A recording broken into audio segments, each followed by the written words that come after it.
welcome you in to sunny and hot Ozark, Missouri, where the temperature is 85 degrees. And we're about to have ourselves a little rivalry game. The Ozark Mountain Ducks taking on the Springfield Metropolitans. Two foes who have not liked each other since the town ball era of the Grip and Rip Baseball League began in 2020. It was these two clubs and these two managers, Austin Kendrick and Brock Chaffin, who met with the Howard Bell Championship Trophy on the line that year, ushering in a new era of Grip and Rip baseball, capitalized by the Ozark Mountain Ducks winning the championship behind the pitching of Clay Murphy. But Clay Murphy is now with the Springfield Metropolitans. The #1 overall pick in the GRBL draft is back. Missed last week's game due to injury. Took a couple of sutures to the face after he was hit by a pitch 2 Sundays ago against the Republic Locos. Murphy is back, as is pitcher Chris Matlock. He gets the start for the first time without an appendix. He underwent an emergency appendectomy 2 Wednesdays ago. Matlock has since recovered, and he is going to go for the Metropolitans today. They are as close to full strength as they have been all season long. It is Week 7, the final Sunday of the regular season in the Grip and Rip Baseball League.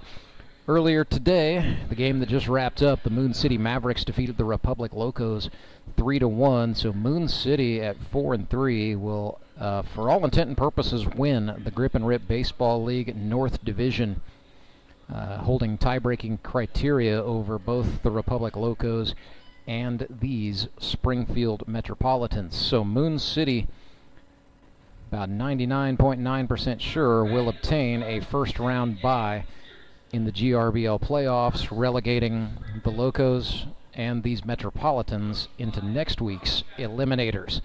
So Nixa Suckers have already won the GRBL South, and they hold head-to-head criteria over Moon City. So regardless of whether or not the Suckers beat the Branson Showmen tonight, Nixa will likely have the #1 overall seed in the playoffs. Moon City will be #2.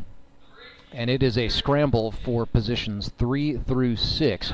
So the way that will work is the 3 seed will play the 6 seed, the 4 seed will play the 5 seed in the eliminators, and then the 2 teams that advance will be matched up with the 1 and 2 seeds, according to how the mathematics shake out. We do flexible brackets, if you will, akin to what you would see in professional sports leagues like the National Football League and the National Hockey League. So if you get that #1 overall seed, you're always guaranteed to play a higher seeded team each round of the playoffs and also hold on to home field advantage. So these two teams, the Metropolitans and the Mountain Ducks, playing for playoff position, but probably not a first round bye at this stage of the game. Let's meet the starters for the Mets. Leading off and playing center field, the Grip and Rip Baseball League's all-time leader in hits, 70+ for #2, Schuyler Carter.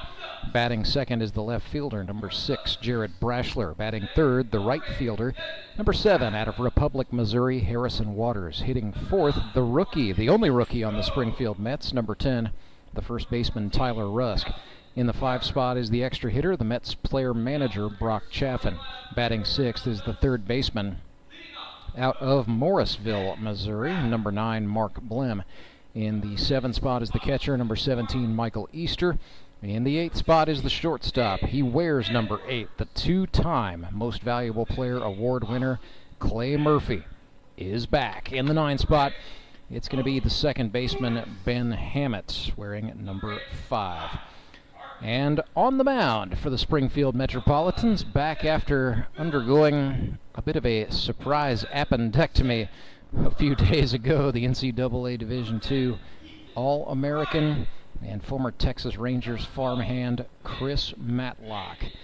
So it will be Carter, Braschler, Waters, Rusk, Chaffin, Blem, Easter, Murphy, and Hammett for the Springfield Metropolitans.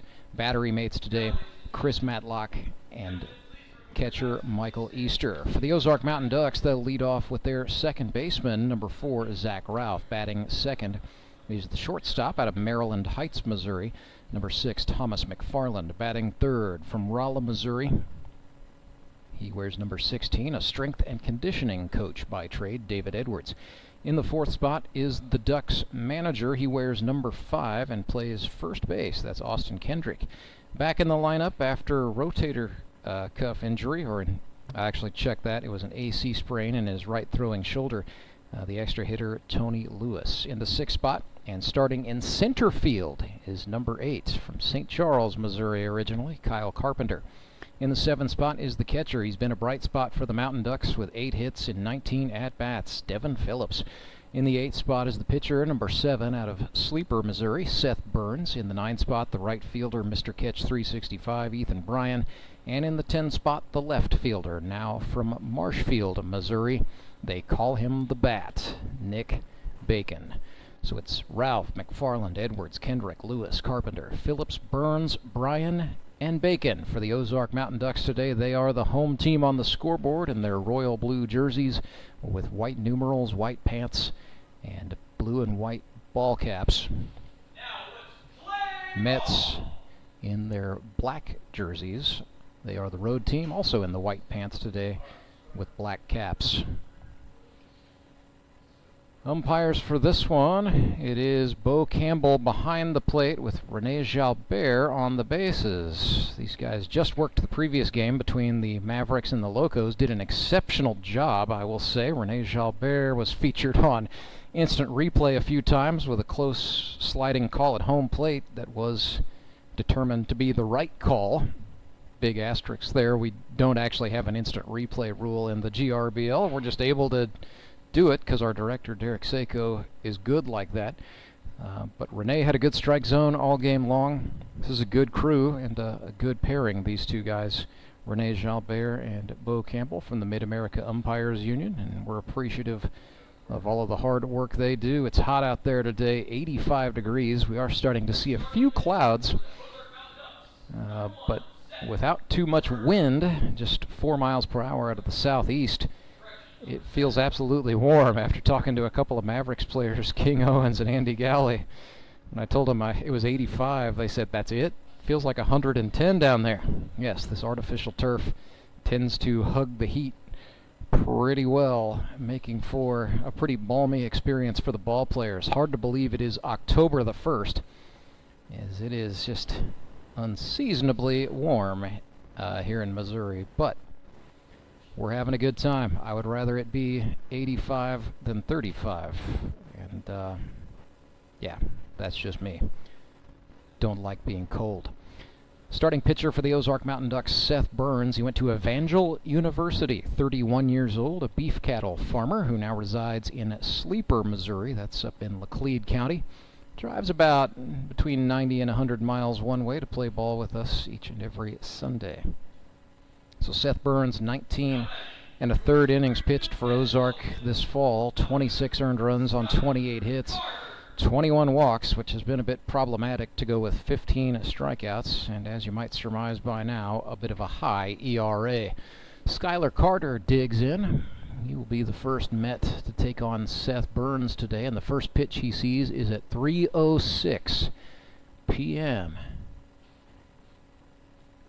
Schuyler Carter, 7 for 14, hitting .500 for the campaign. He's also walked 4 times and been hit by a pitch, has struck out just twice, and has batted in 4 runs. 1 extra base hit is a triple.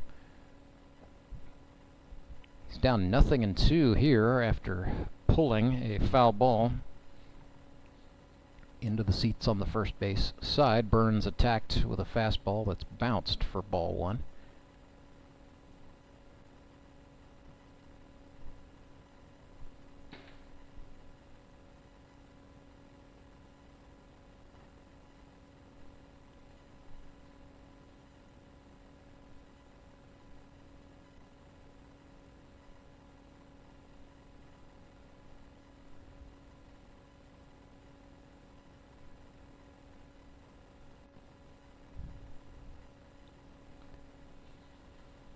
Two and two for Schuyler Carter. Mountain Ducks fans thinking Seth Burns could get him looking, perhaps. That's not going to get it done. Seth missed outside with a change. So 3 balls, 2 strikes, count is full to the Springfield leadoff man. Just underway, top of the first. Payoff pitch, curveball. Carter pulls it. Foul is the call. Ball down the line, hooking.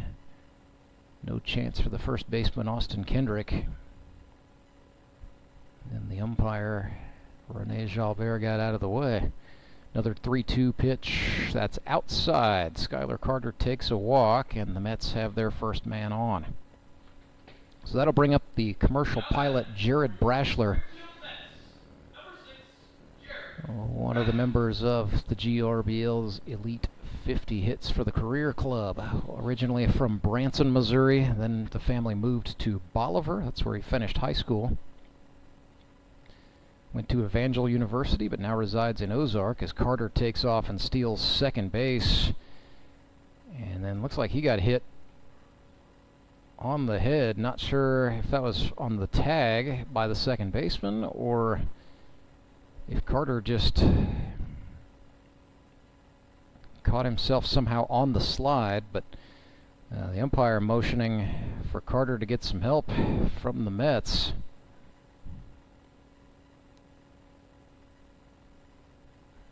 So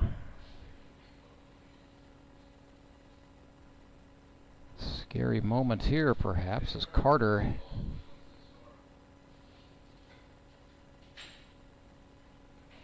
oh boy, not sure if he's opened up and bleeding, not sure what is going on, but Schuyler Carter staying put on second base.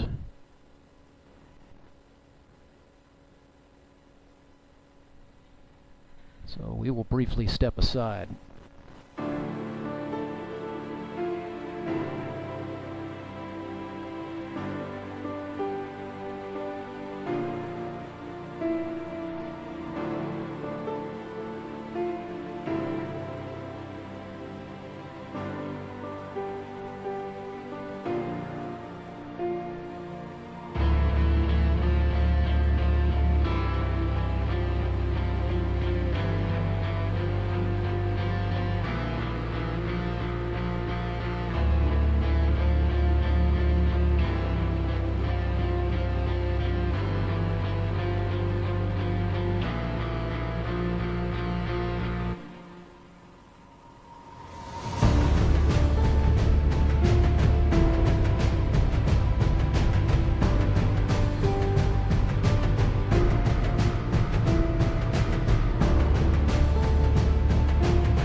Springfield Mets center fielder Schuyler Carter stole second base. He is going to come out of the game, at least temporarily.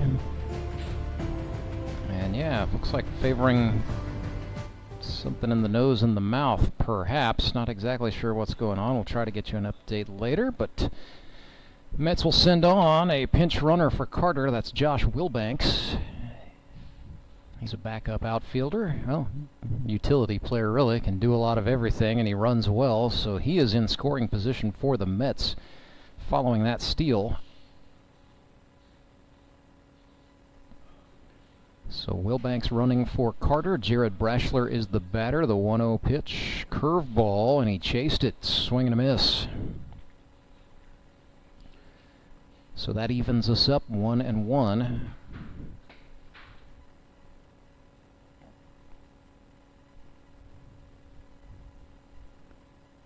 Burns again with a curve, hot shot liner, gloved, and hanging on, the third baseman, David Edwards, makes the snag for the out.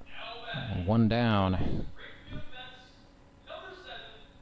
So 1 away and a runner on second for the batter, Harrison Waters, hitting in the number 3 spot. He is from Republic, Missouri, 4 years of college at Drury University. Now works as a video producer and photographer for Associated Electric Cooperative. Swung on and missed there. Harry 9 for 22 for the season, 6 runs batted in as a home run, a triple, 2 doubles. Struck out once and walked once. Had 16 hits for the Mets a season ago, helping the club win its first Howard Bell Trophy, the GRBL Championship.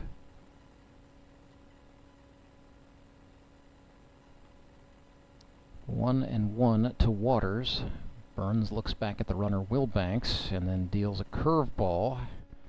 Called strike. 1-2.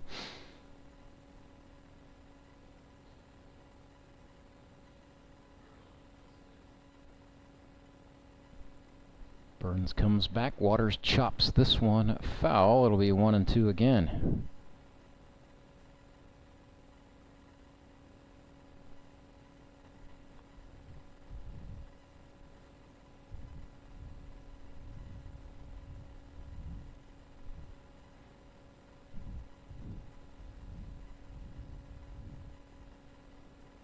Fastball swung on and lifted. This is going to get down for a base hit in left center field. That will score the runner Josh Wilbanks for the Mets. Waters goes into second on his belly. An RBI double for Dirty Harry, Harrison Waters. And it is 1-0 for the Metropolitans.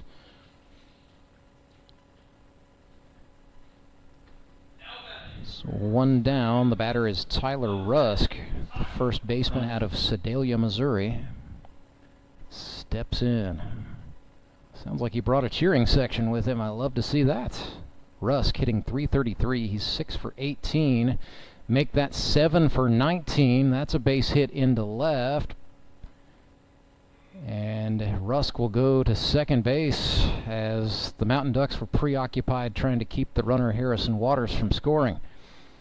So Tyler Rusk gets a knock, his 7th hit in 7 games, and he is into scoring position, as is Waters, for the batter Brock Chaffin, with first base presently unoccupied. 1 out. Chaff 7 for 15, a home run, 4 runs batted in. Looked at a fastball from Seth Burns.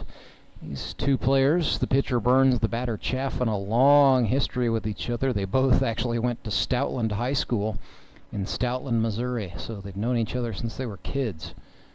Facing each other here in a pressure situation, last day of the regular season. Both of these clubs clamoring for more favorable seating in the Grip and Rip playoffs, scheduled to start a week from today. We will have a doubleheader in the eliminators. This is into right field. That'll get down for a base hit. Waters will get sent to score, as will Tyler Rusk. 2 come across for the Mets on that 2 RBI base hit off the bat of the Mets skip Brock Chaffin. And the Metropolitans lead this thing 3-0 in the top of the first. So Brock Chaffin now with 6 RBIs in 7 games. That'll play in just about any league. He could add to it before the day is done with the way the Mets are coming out hot. Mark Blem looks at a fastball for a strike called. Blem 5 for 21. 28 hits in total in his Grip and Rip career that started in 2018. Looked at a strike, and it is 0-2. Umpire Bo Campbell, deliberate with the strike calls, but they are there. You just have to wait a beat. Curveball swung on. This is lifted and tailing down, just foul. On the outside of the line in right field.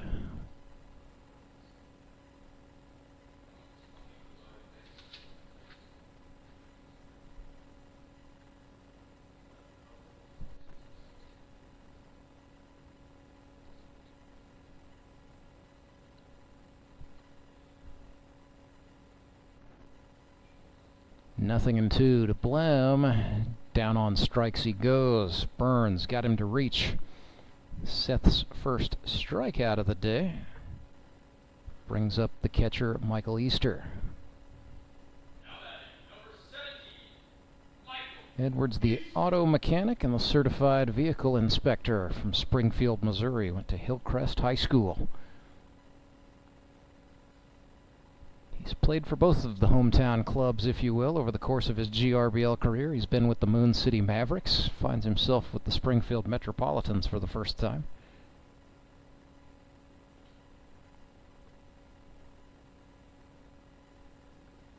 Got all of that one. Back it goes. Tailing down. That will be a base hit. He blooped it in front of the left fielder, Nick Bacon, who fires to third, not in position to get Brock Chaffin, who scoots first to third on the base hit from Michael Easter. And the Metropolitans having all kinds of fun here in the first, leading 3-0. And here is Clayton Murphy returning to the lineup. Missed a week with injury after getting hit in the face by a pitch in the Mets' 12-2 loss to the Republic Locos in Week 5. That resulted in a 1-game suspension for the guy who threw the pitch, Trey Simpson, and resulted in Murphy getting a couple of sutures on the face. Runner goes. Phillips fires to second, and yeah, they will get him. So we will have to wait till the next inning to see Clay Murphy get to bat as the Ducks catch a runner stealing, but not before the Springfield Metropolitans tack 3 runs on the board. Base hits from Harrison Waters, Tyler Rusk, Brock Chaffin, and Michael Easter. RBIs for Waters and Chaffin. 3-0 Metropolitans. Mountain Ducks will try to dig their way out of this hole when we come back. It's Grip and Rip Baseball, live and free all day on YouTube. Sponsoring our coverage, well, that would be Central Bank of the Ozarks. Acme Towing Company. That's too far away. Let Henry's do it. Nah, we're ready to close. Let Henry's do it. Henry's is ready to take your call right now. From compacts to semis, Henry is here to help 24/7. Save yourself the hassle and make us your first call. Henry's gets there fast, offering multiple locations to serve the Ozarks. When you're stuck on the side of the road, make the right call. Let Henry do it. You know the meaning of dedication. The early mornings and the late nights spent pursuing your dream. The commitment and passion to turn those dreams into reality.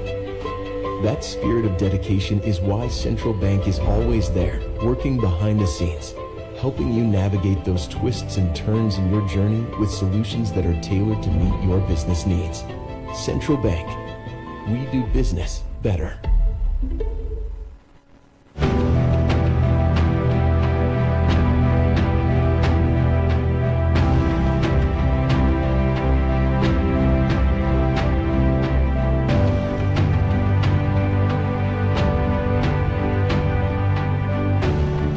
All-American Chris Matlock has returned.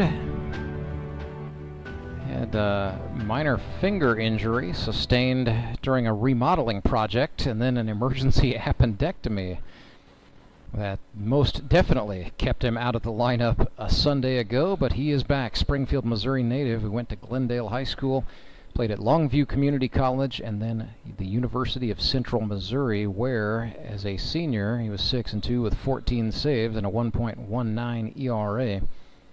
He was the NCAA Division II Pitcher of the Year by the American Baseball Coaches Association and a Daktronics All-American in 2009, selected by the Texas Rangers in the 2009 MLB Draft.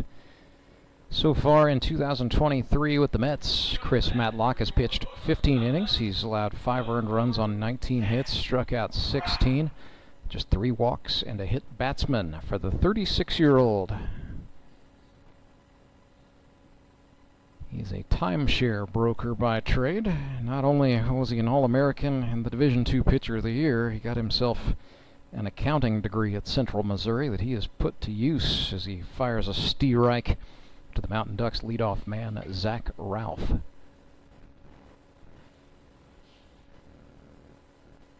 Ralph 6 for 22 for the season.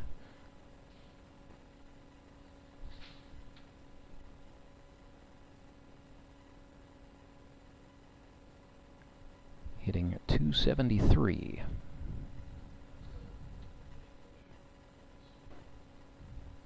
Swings at this one. It is lifted. That's going to get over the net foul, about the 4th row of seats on the first base side.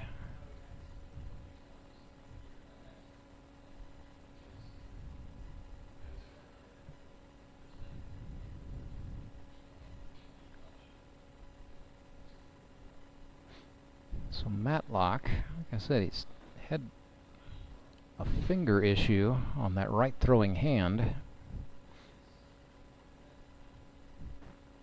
Pitched through it a couple of weeks ago and was incredibly effective, to be honest with you. Made me wonder why he didn't just go out there and pitch with one finger the whole time. Zach Ralph skies one to center field, and Schuyler Carter is out there. He has come back into the game. That's good to see. And he makes that catch without incident to get the first out. Now batting for your Ozark Mountain Ducks, number 6, Thomas McFarland. So here's Thomas McFarland. Maryland Heights, Missouri is his hometown. Went to Pattonville High School. Swung and chased there. There is actually not a Pattonville, Missouri, fun fact, but there is a high school. It's in Maryland Heights, Missouri. 0-1. Matlock throws a front door slider for a strike, and he's ahead 0-2. 3-0 Mets have the lead. It's the bottom of the first.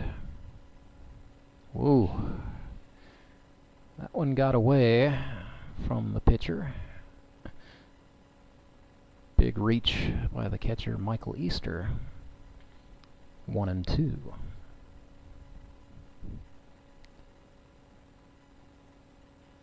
Back to that inside slider, but McFarland turns on it, sends it out to left, and that is a base hit. So Thomas McFarland has his third hit.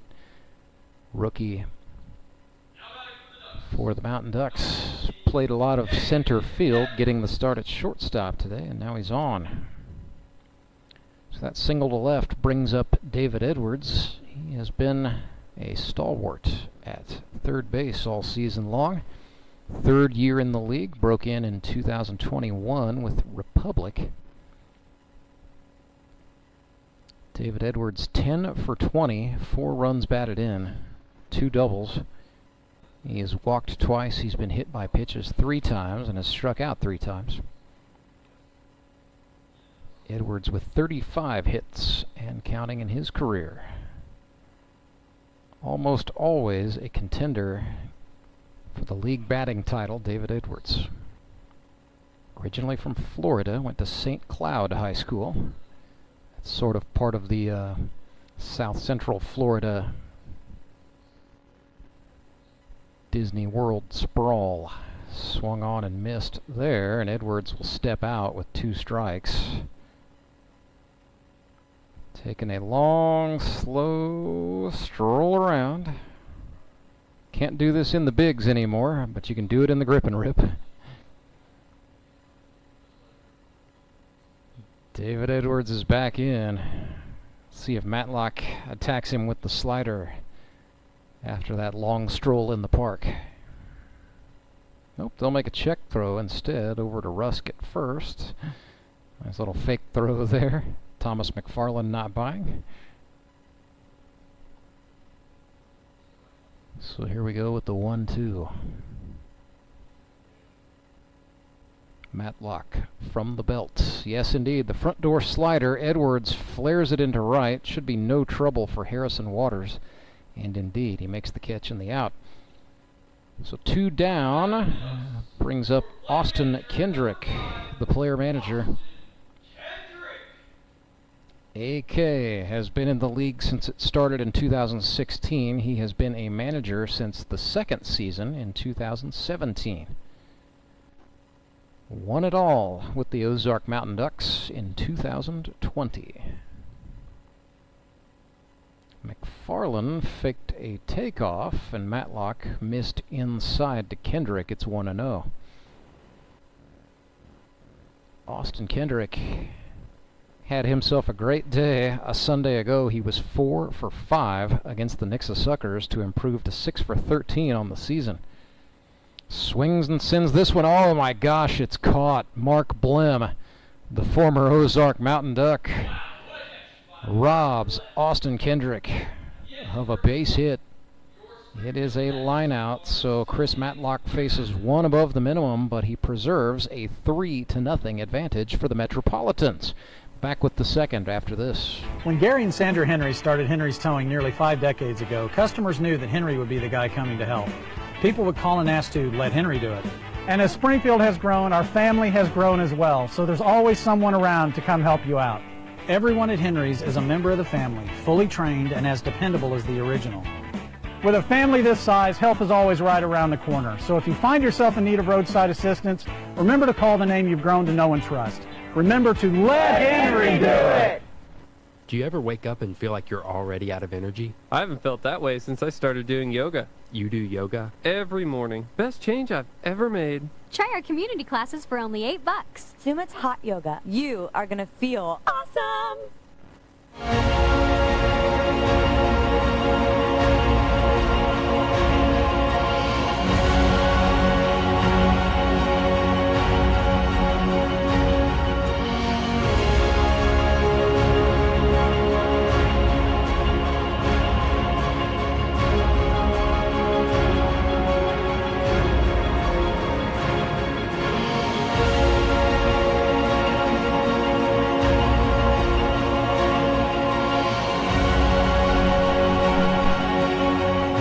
Springfield Metropolitans have the lead 3-0. Second inning about to get started here at US Baseball Park.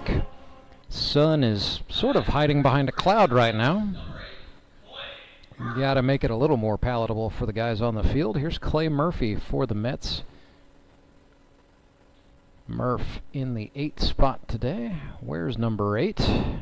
Puts this one to the third baseman David Edwards. Stayed down on it and got the throw across the diamond to the first baseman Austin Kendrick in time, 1 away. He's going to bring up the second baseman Ben Hammett. Got the first hit of 2023 a week ago, so the cold snap is over. Would now like to, dare I suggest, get hot in time for the playoffs. Mets assured to be playing in the eliminators next week. Some people call them the quarterfinals, but in a 6-team league, I mean, can you really say you're in the quarterfinals? Hammett sends one through, yes. 2 for 18. That is what's called a batting average. Ben Hammett hits in back-to-back games. Do it one more time, my friend. That's what's called a hitting streak. So Hammett's on for Chris Matlock, who has been hitting very well. Don't let the pitcher-only designation fool you. Very legitimately hit 500 for Moon City a season ago. He was 7 for 14. He is 4 for 11 with a double for the Metropolitans here in 2023. That's not bad at all. Took a big cut at a Seth Burns fastball that time and was behind it. It's 1-1.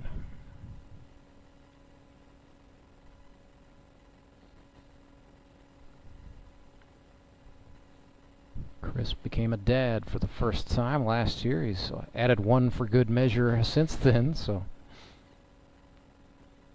Oakland and Dillon cheering for Dad today. 2-1 from Burns is a breaking ball. Matlock swung and missed. Keep in mind, Chris just had surgery, 11 days ago? I'm pretty impressed that he's playing, to be honest with you. 2-2 curve. Make it 3-2. Good eye.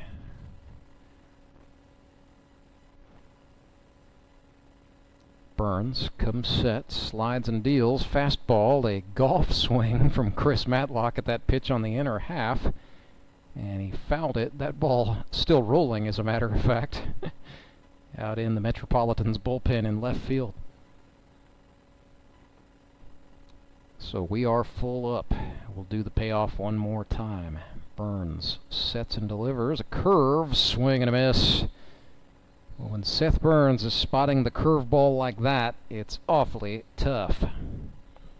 So 2 down, 1 runner on for the Mets. They've got a 3-run lead back to the top of the order, and Schuyler Carter coming back in after leaving the game briefly due to some kind of face injury in the first. Runner goes, Carter swings, and that hit the umpire.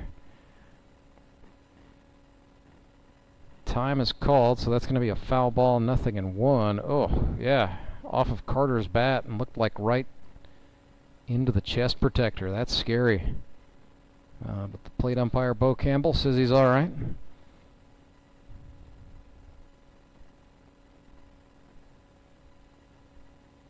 Carter gets back in. 7 for 14 for the campaign as Carter with a pair of walks. He's hitting .500. 73 hits in his grip and rip career since 2016. He is the league's all-time leader.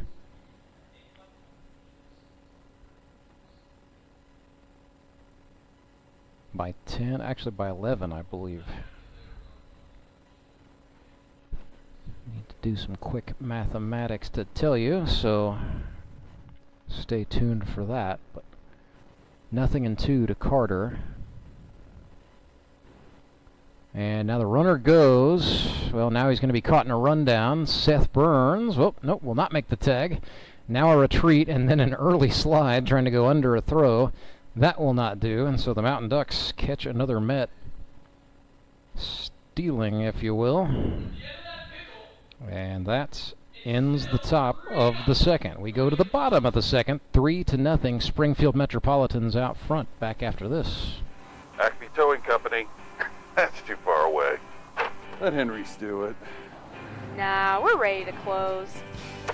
Let Henry's do it. Henry's is ready to take your call right now. From compacts to semis, Henry is here to help 24/7. Save yourself the hassle and make us your first call. Henry's gets there fast, offering multiple locations to serve the Ozarks. When you're stuck on the side of the road, make the right call. Let Henry do it. Support local, give local. We hear it all the time, and when it comes to blood donation, there's an easy way to make sure your gift is being used in your community. Donors with Community Blood Center of the Ozarks provide every drop of blood, platelets, and convalescent plasma to patients in over 40 area hospitals. How do I know why that's important? Because my youngest daughter, Joselina, is alive today thanks to local blood donors. Find out how you can help at cbco.org. Local donors, local patients. That's the Community Blood Center of the Ozarks difference.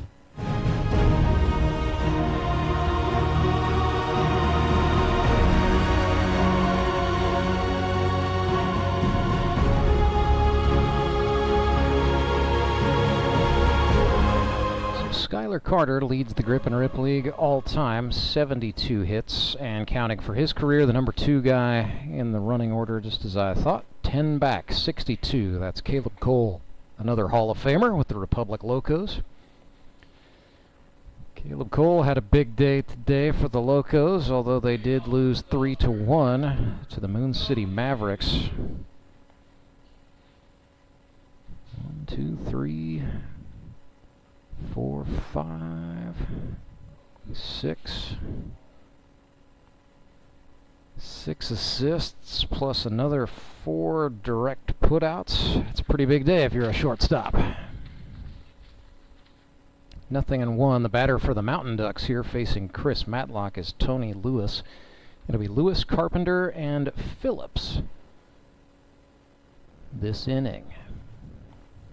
Lewis out of Springfield, Missouri, wears number 18. Started his college career at Missouri State, finished out at Division II at Drury. Spent a year in France, or a summer in France rather, playing with the Bois-Guillaume Woodchucks. Second best American to ever lace him up for that club, behind the great Evan Marr. And then spent a year in the Can-Am League in Quebec. And the Can-Am at that time split between mostly upstate New York, Quebec, and Ontario, Canada. Matlock missed high to make the count 2-2. Tony 2 for 8 here in 2023. Has missed 3 games due to injury. Back with the club and back in the lineup today. He has worked it full against Chris Matlock.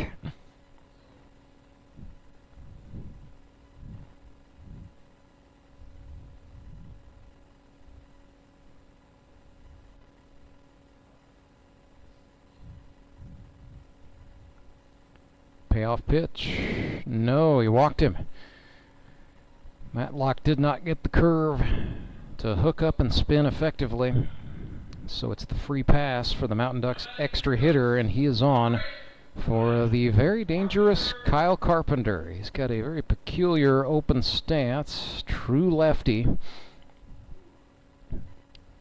Kyle 10 for 32 a season ago. He is 5 for 17 this time with 4 runs batted in.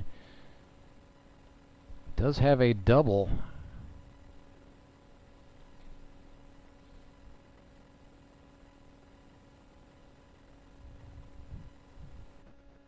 Nothing and 1 here.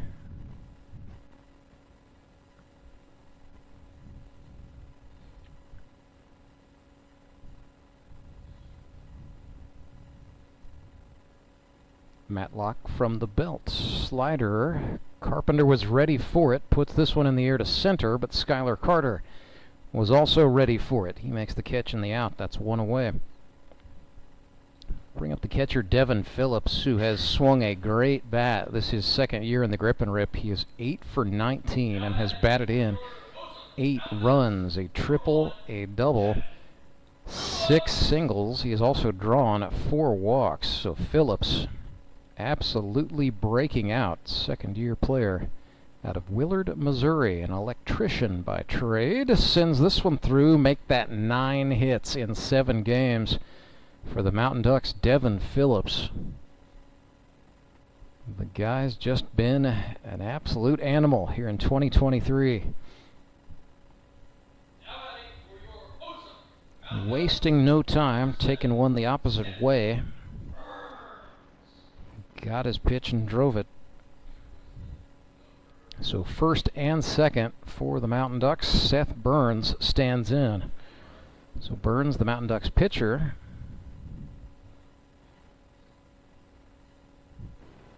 Ooh, wicked slider there from Matlock, swing and a miss. Seth with 3 hits in his first 6 games.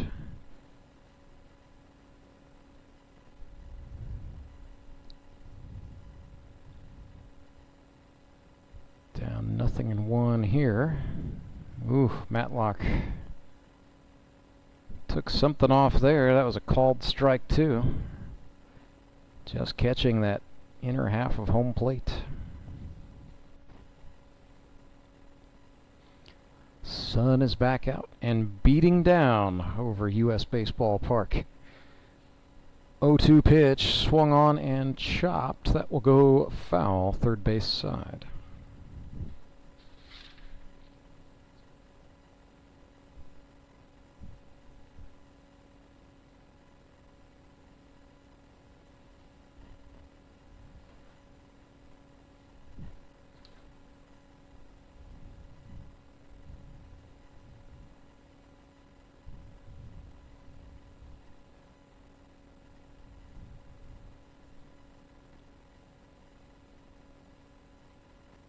A ball back to the screen, and it's 1-2.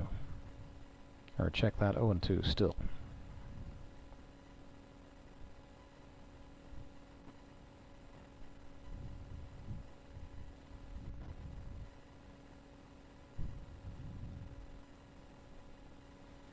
Chopper, first base side foul.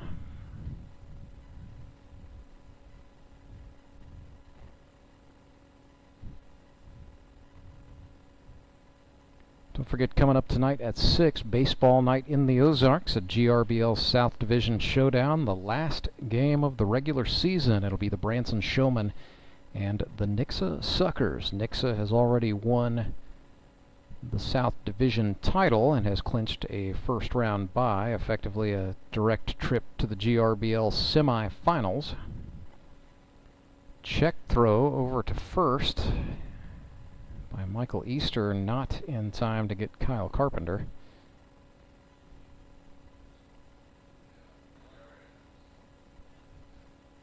1-2 pitch to Seth Burns.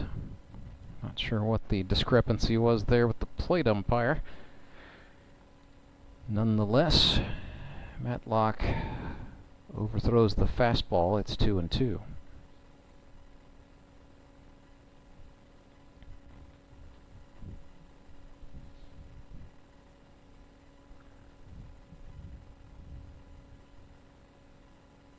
Back to the slider. Burns drives it, but that is foul. Good looking swing. Initially looked good off the bat, but quickly hooked toward the Metropolitans bullpen on the third base side. So we will do the 2-2 again. Matlock looks back at Lewis, comes home. Burns, inside out swing. It's lined to the first baseman Rusk. He catches it and then steps on the bag. An unassisted double play for Tyler Rusk. Gets the Metropolitans out of the inning. So they lead 3-0. We head to inning number 3, and that's right after this. I'd like to say a big thank you to the title sponsor of our streaming coverage here on YouTube all season long, Central Bank of the Ozarks. Central Bank Company, member FDIC, strong roots, endless possibilities. You know the meaning of dedication. The early mornings and the late nights spent pursuing your dream. The commitment and passion to turn those dreams into reality. That spirit of dedication is why Central Bank is always there, working behind the scenes, helping you navigate those twists and turns in your journey with solutions that are tailored to meet your business needs. Central Bank. We do business better.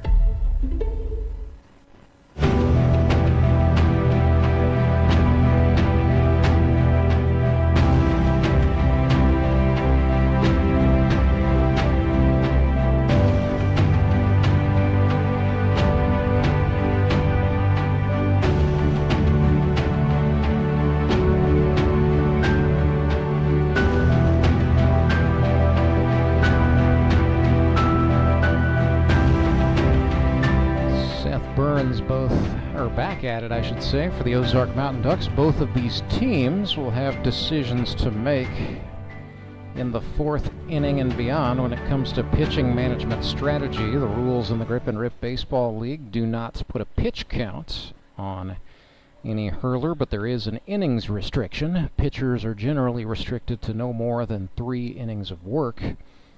However, each team may designate one pitcher as their 3+ pitcher, and he can throw a maximum of 5 innings. So the theory being each team will have to change pitchers at least twice in every game, creating an element of strategy in which teams are careful to decide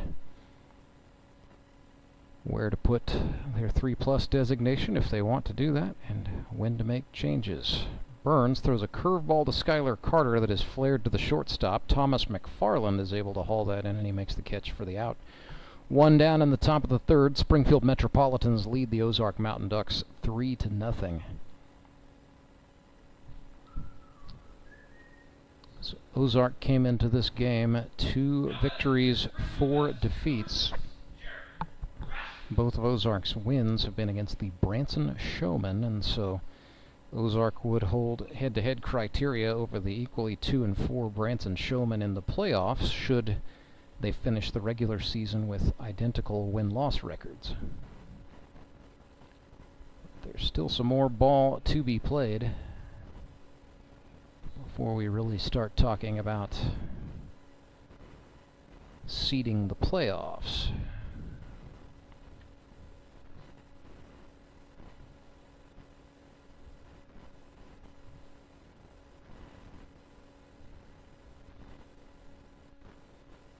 Nixa Suckers have won the South at 4-2, regardless of what happens tonight in their baseball night in the Ozarks game against Branson. Moon City and Republic both finished the season 4-3 in the North. So Springfield trying to win this game and also finish 4-3. But as it stands, the Metropolitans would come out on the short end of the stick because of tie-breaking criteria. Jared Braschler draws a walk for the Mets, and he is on for Harrison Waters. Hit an RBI double his first time up.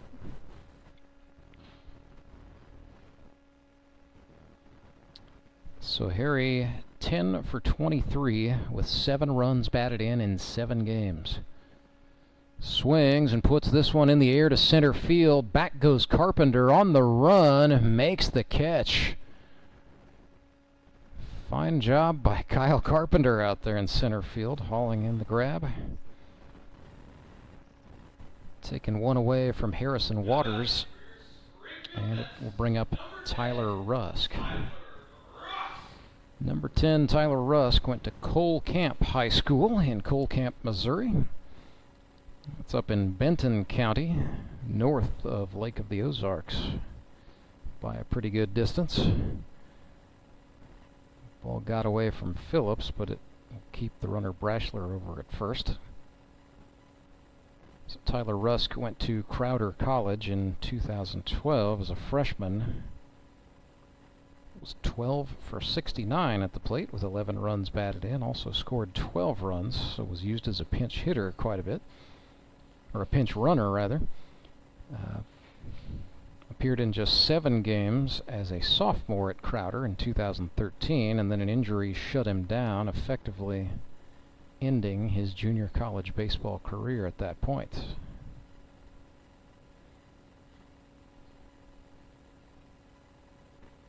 So Rusk rehabbed and battled back from that injury, but was never quite the same.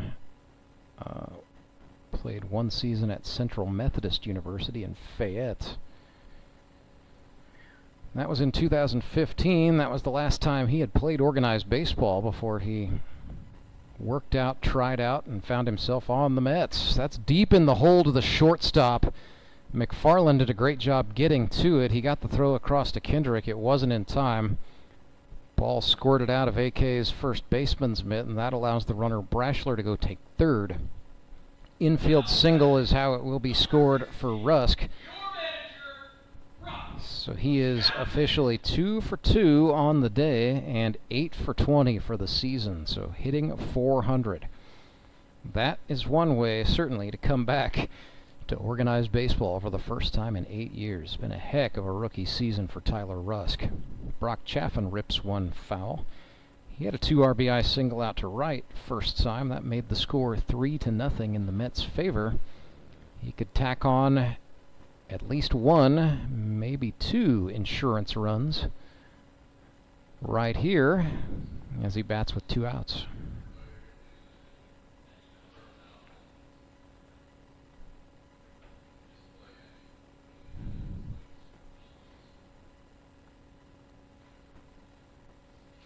Nothing in 1. Burns misses with the breaking ball outside to the left-handed Chaffin.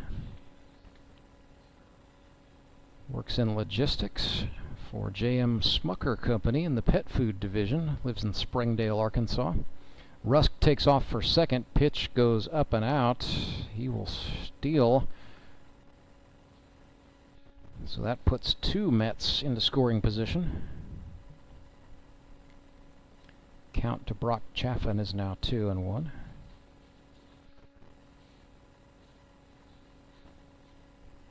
Breaking ball up and out.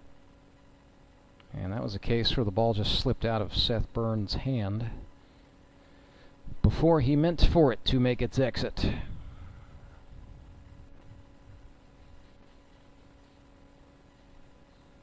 Three balls and a strike. Tried to run the slider in and over. Instead, that's ball 4. So the bases are loaded. Batter is Mark Blem, number 9. 3 years with the Ozark Mountain Ducks, 2020, 21, and 22. Finds himself in a new uniform for the first time in a long time, playing for Springfield. That's outside. But Mark Blem and the Mets manager Brock Chaffin have long been friends, both because of baseball and away from it, so not too much of a stretch to think Chaffin would want to grab a hold of Mark Blem in the GRBL draft before Austin Kendrick could get him this time, and it worked out for Chaffin and the Mets.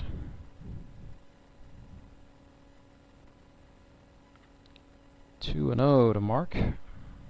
Whoa, he checked it and ended up fouling it off the net.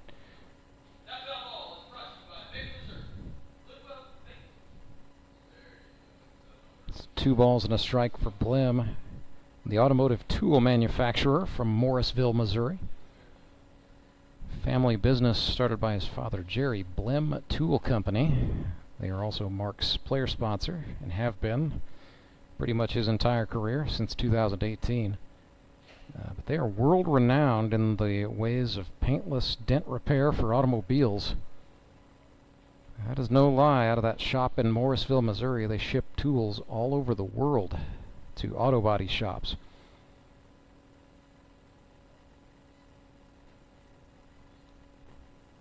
So body workers from far away as Australia have got Blem tools in their hands, made in Missouri.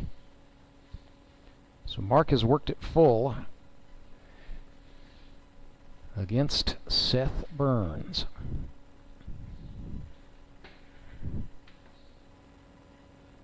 Payoff pitch, swing, that's up the middle. Going to be 1 RBI at least. Rusk is going to come home and score. It's a 2 RBI base hit for Mark Blem. 6th hit in 7 games, and it delivers 2 runs for the Springfield Mets. 5-0 is the score. 2 big RBIs for Mark Blem. He's now got 6 in 7 games. Michael Easter will bat, but that is big for Mark Blem. Trying to look back in his career. Yeah, that is the most RBIs he's ever had in a single season, so a benchmark for the now veteran third baseman in this league.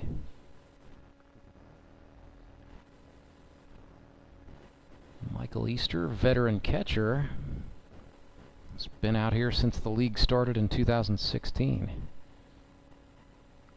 He is 4 for 12. At .333 average. Right now sits, well, he hit .333 his first year. Swung on and missed there. But it's been a good year for Michael Easter, to say the least.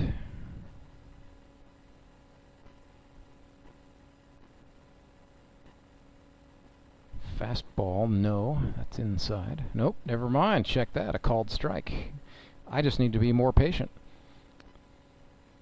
So deuces for Michael Easter, 2 balls, 2 strikes, 2 outs. Runners on first and third.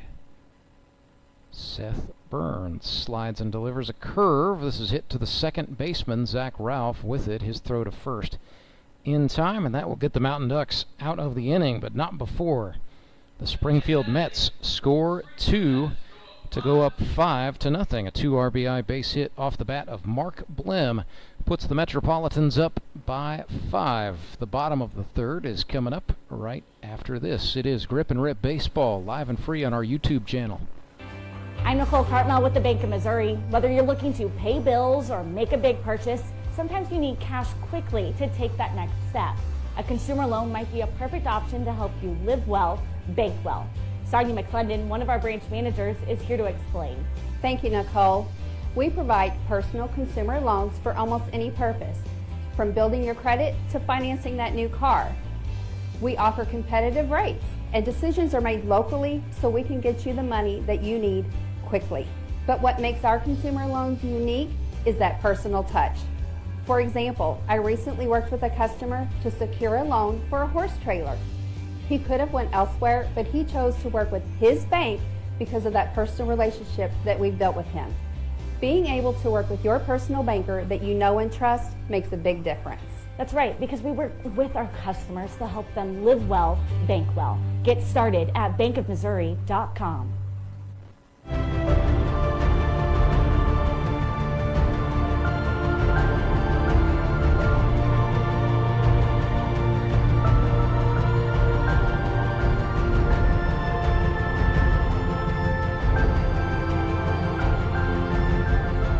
Five to nothing our score. Springfield Metropolitans out in front of the Ozark Mountain Ducks. Last game of the 2023 regular season for both of these clubs. Next Sunday at noon and at 3, we will bring you the Grip and Rip Baseball League Playoff Eliminators. Right here at US Baseball Park is where you're going to need to be. 2 teams will advance to the semifinals. 2 teams will see their seasons conclude. The Nixa Suckers and very likely the Moon City Mavericks will not be in action next Sunday. They are both going to be recipients of first-round byes in the playoffs, so it will be some combination of 4 teams, including these 2 here, the Metropolitans and the Mountain Ducks, along with the Branson Showmen and the Republic Locos. Here's Ethan Bryan, Mountain Ducks right fielder. Steps in. Mr. Catch 365 just got plunked in the lower back. There's no intent there on the part of Chris Matlock. That was just a slider that didn't slide. And he hits Ethan right in the back. Jovial high five over there with the Mets first baseman Tyler Rusk. Not sure what that was about entirely, but love to see camaraderie in any form, I guess. So here's Nick Bacon for Ozark. And Matlock overcompensates, throws that one wild, and Bryan will go up and take second base.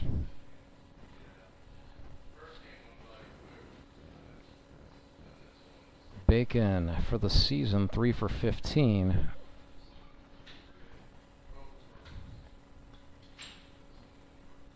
Up 1-0 here. Ozark has a lefty, Devin Braswell, getting warm in the bullpen out there in right field.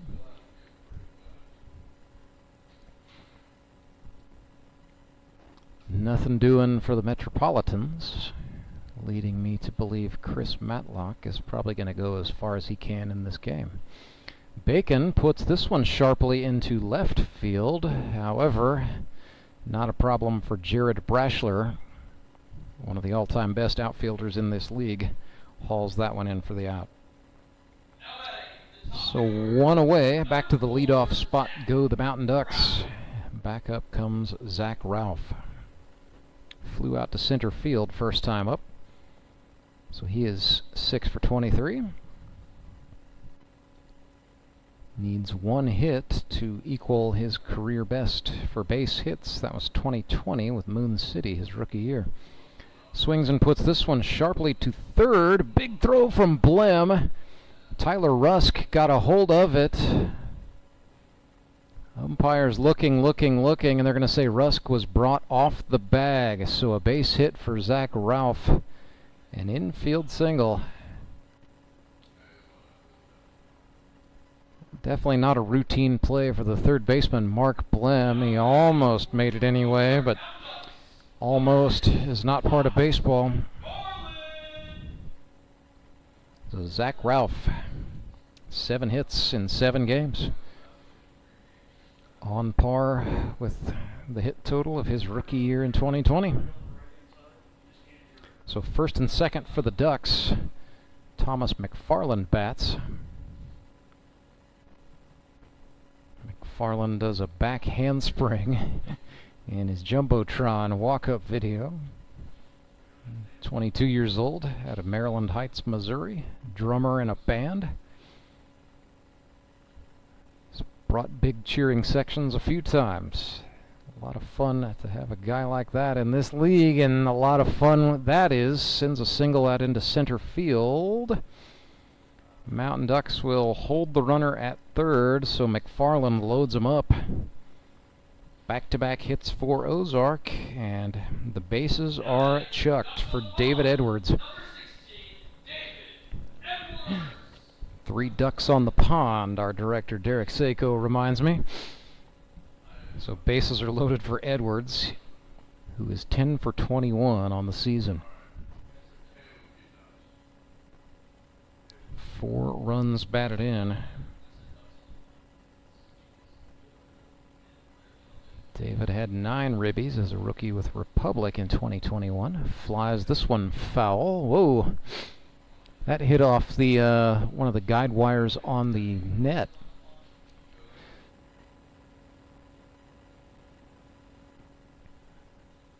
It's created a little bit of a live situation for some of the fans there.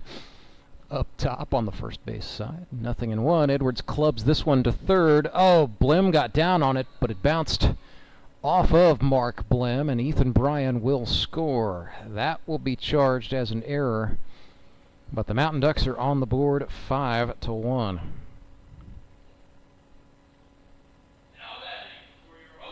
So Metropolitans lead cut to 4, and here's Austin Kendrick. Bases are still loaded and still 1 out, so the opportunity is still good for Ozark here. Tying run at the plate. Slider in there for a strike. Kendrick is 0 for 1 today. 6 for 14 for the season with 4 runs batted in. Matlock. That looked like a fastball. He was outside, says the man in charge. 2-0 pitch. Back to the breaker goes Matlock. That's low and outside. 3 balls, no strikes. Hitters count with the bases juiced. Austin Kendrick. Looked at a called strike 1 on the inner half.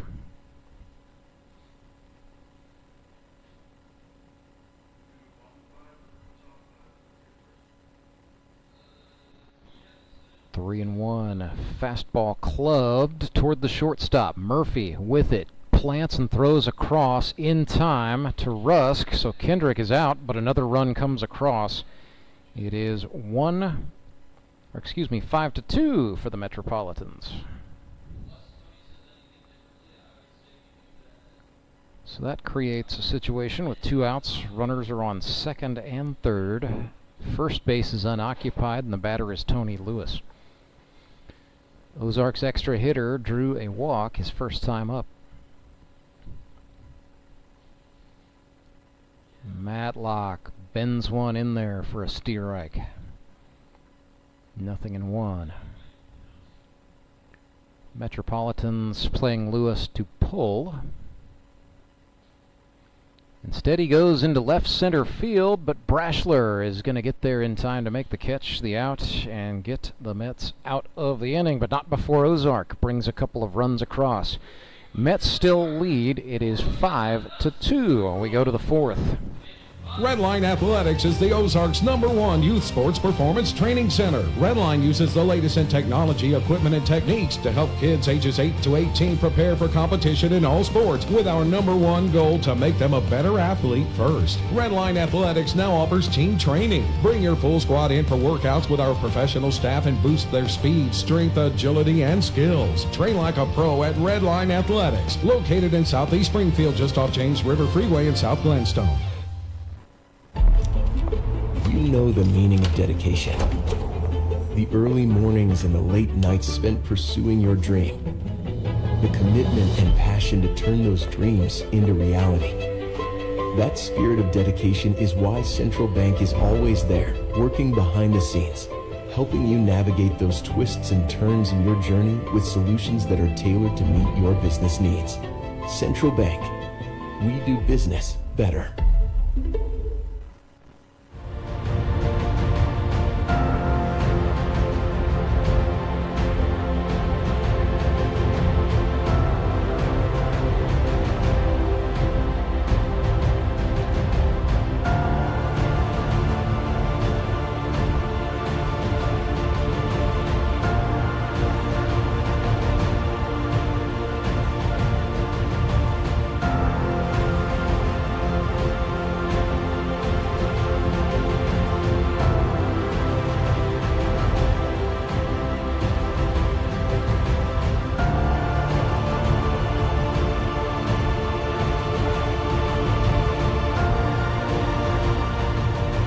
Clay Murphy bats for the Metropolitans to kick off the top of the fourth. And the Ozark Mountain Ducks stick with Seth Burns. Murphy puts this one in the air to left. It's caught. Nick Bacon on the move. Sizzling, if you will, makes the catch and the out. So that will bring up Ben Hammett. 45-year-old father of three, works at Kraft Foods.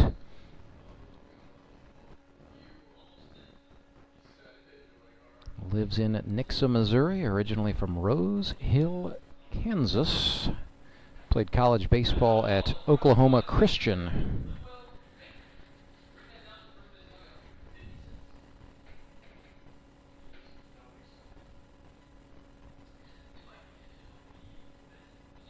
So both teams put up 2 runs in the third. It's 5-2. Hammett blurps one past Seth Burns, but it's no problem for Zach Ralph, the second baseman, to chase down to get the out. Sort of an excuse me swing from Hammett. I don't think he meant to do that, but baseball ended up in fair territory. It's 2 up, 2 down. Here's Chris Matlock for the Mets. Chris 0 for 1 today. Burns starts him off inside, ball 1.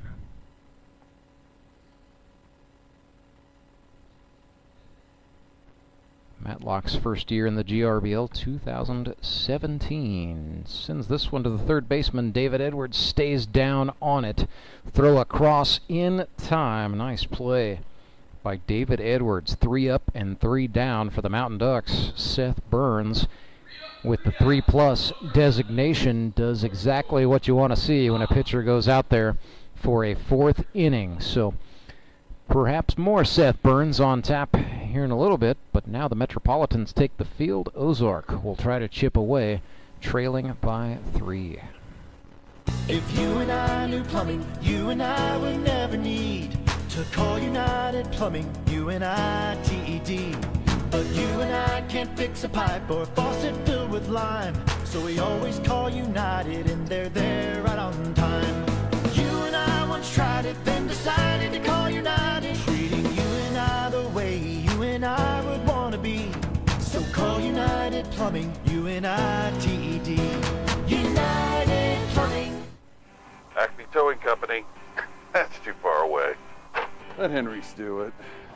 Nah, we're ready to close. Let Henry's do it. Henry's is ready to take your call right now. From compacts to semis, Henry is here to help 24/7. Save yourself the hassle and make us your first call. Henry's gets there fast, offering multiple locations to serve the Ozarks. When you're stuck on the side of the road, make the right call. Let Henry do it.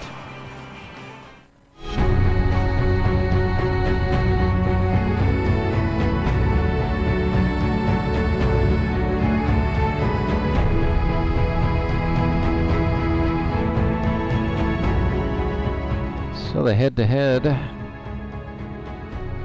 3+ designations, quid pro quo, if you will. Springfield Metropolitans are going to stick with Chris Matlock on the mound. So Matlock gets the 3+ tag for the Dark Empire. He has allowed 2 runs thus far on 4 hits, and both of his runs earned.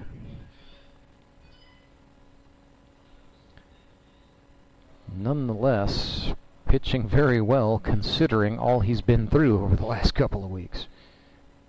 Finger injury, an illness, I understand, and also a very unscheduled appendectomy. Here's Kyle Carpenter, the center fielder for the Mountain Ducks. That's a little bit of a surprise move, but Kyle, usually a corner outfielder, chops this one to short. Murphy's got to hurry.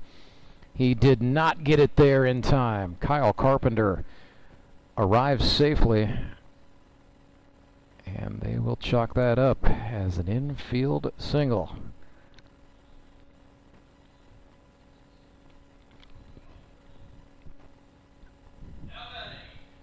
So Carpenter is on for Devin Phillips. The Mountain Ducks catcher, Devin Phillips, was just announced as Devin Braswell. It's the other Devin.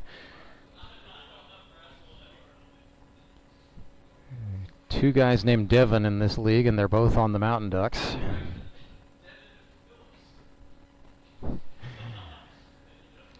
One and 0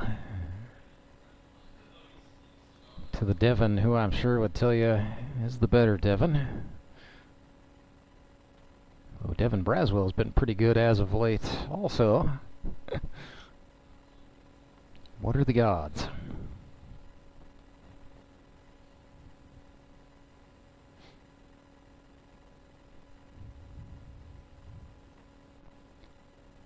Two balls, no strikes. Matlock shook off whatever Easter just put down. Here he comes from the belt. That's a slider. That's sent to the shortstop. Murphy slides. He can't come up with it. Carpenter thought about going home. Instead, he's going to scurry back to third base. So that piece of hitting from Devin Phillips is going to set up first and third for Ozark, with Seth third-degree burns coming up to the batter's box.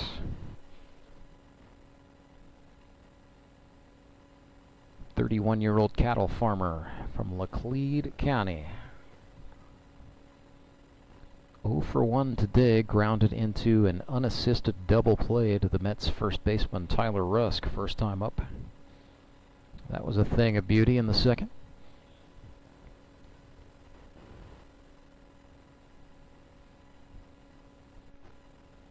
Wow, hot shot liner, but it's foul, third base side. So Burns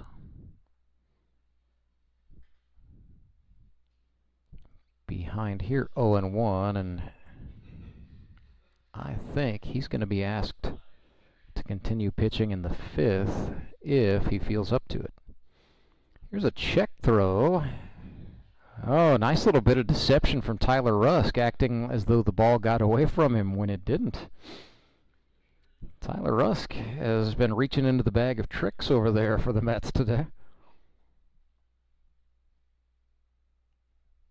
Matlock sets up and fires. Breaking ball high. 1-1. This baseball game now 1 hour, 9 minutes old. We're in the fourth. Burns flares one. That's tailing foul. That will get just off the top of the wall, actually, and then into the seats. So a kiddo is going to score 50 cents for retrieving that foul ball, courtesy of the Bank of Missouri. So games in the Grip and Rip League under a 2 hour, 45-minute time limit. Hopefully we can get through the day without having to worry about that. Oh, well, Seth Burns just got hit on the lead arm. It looked like it hit, yeah, off the ear flap. Dunk. Seth's all right, I guess. Bases are loaded for the Mountain Ducks. Nobody out. Second time for Ozark to load the bases in this game. They came away with a couple of runs last time this happened. And here's Ethan Bryan, who drew, or actually he got hit his first time up. Inadvertently wrote that as a walk, but I remember it clear as day. Got hit in the lower back. So Ethan Bryan, batting average is 100. On base percentage faring better. That's at 250. Looked at ball 2 that time. Sponsored by Funacre Miniature Golf Course. Batting cages, a place where time stands still in Springfield, Missouri, on Campbell Avenue. Called strike for Ethan Bryan on the inner half. Ethan likes to encourage all the kids who run down foul balls. Don't spin the quarters at the concession stand. Save them up. Take them to Funacre. Here's a high fly ball. Metropolitans, a little bit of debate, but it's the shortstop Clay Murphy who settles under it and makes the catch for the first out. Number 10 man in the order coming up here, Nick Bacon.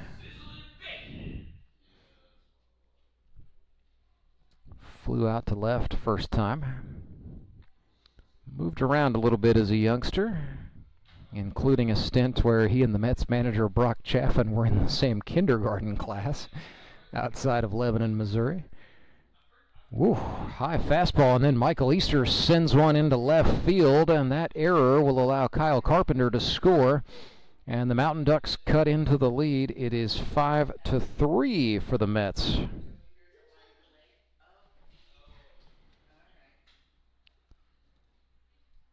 And the other Mountain Ducks on the pond advance to second and third. So Nick Bacon now represents a go-ahead run. The tying run's in scoring position. Slider swung on, fouled back.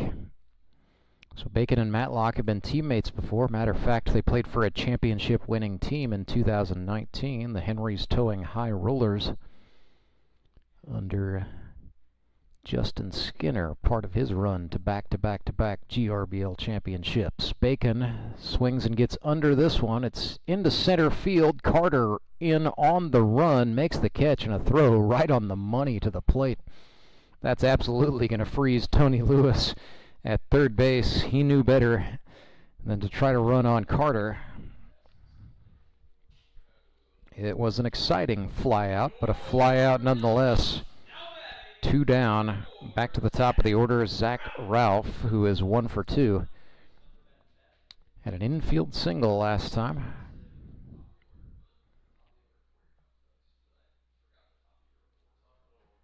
Matlock kicks and fires a breaking ball. Not, that was.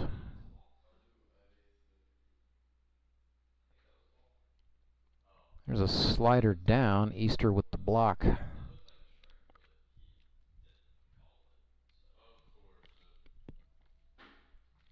2-0 to Ralph, I do believe. A little unclear on the signals. We'll see if the hands go up on the next pitch.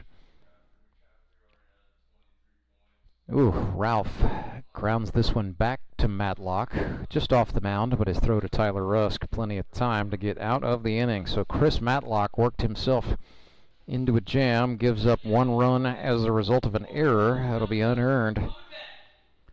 Nonetheless, it's a 2-run ball game. Springfield Metropolitans 5, Ozark Mountain Ducks 3. Back right after this.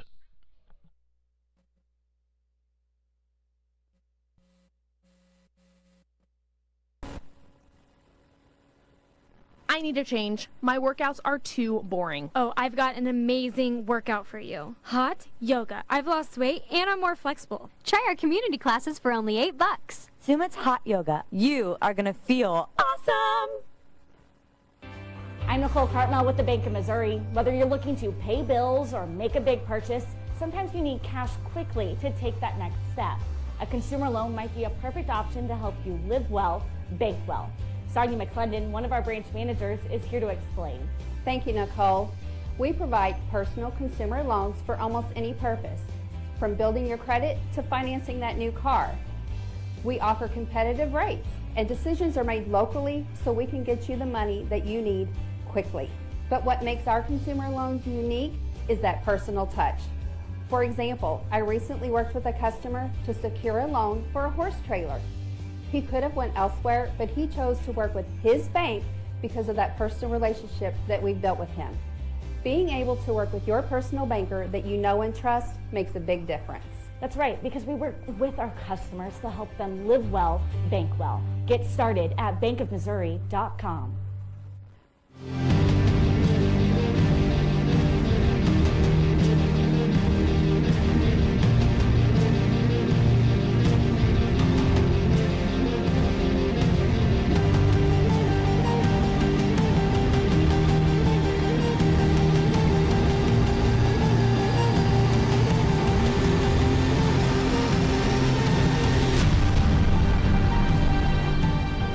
5-3 is the score. Metropolitans will try to pad their lead as they come up in the 5th. Top of the order time.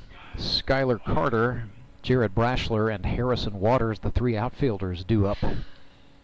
Devin Braswell has been warming for what feels like an eternity. It's actually been about 30 minutes out in the right field bullpen for the Mountain Ducks. Metropolitans have Jaron Dishman up getting loose all the way down the left field line out there in the sun. So we will likely see some Henry's towing pitching changes before too long on the part of both clubs. Mountain Ducks have sent Seth Burns back out there to start this 5th. Although as long as Braswell has been out there warming, he's got to be ready at any time. So the Mountain Ducks could theoretically put the hook to Burns if he gets into too much trouble. Mets will have a decision to make, Matlock or Dishman in the 5th. Carter, meanwhile, has worked his way ahead. This is favorable, 3-0.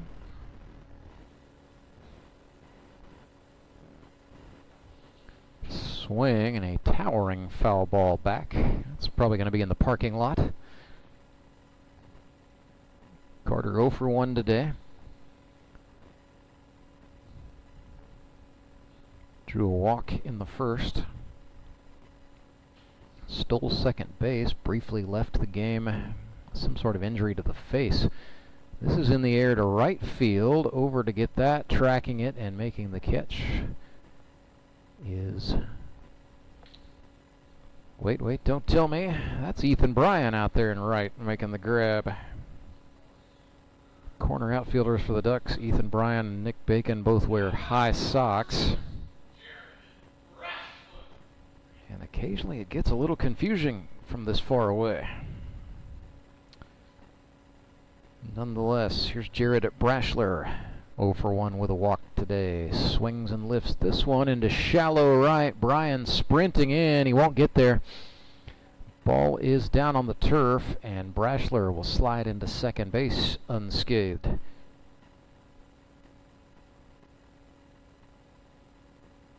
So Braschler into scoring position with 1 down. Harrison Waters 1 for 2 with an RBI today. Bats doubled in the 1st and drove in a run that made it 1-0 for the Metropolitans at that time.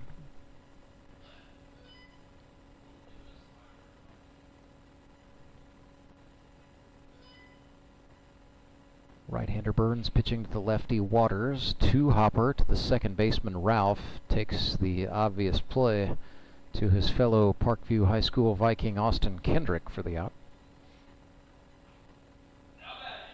So here is Tyler Rusk. Runner on third. Rusk is 2 for 2 today with a double and an infield single.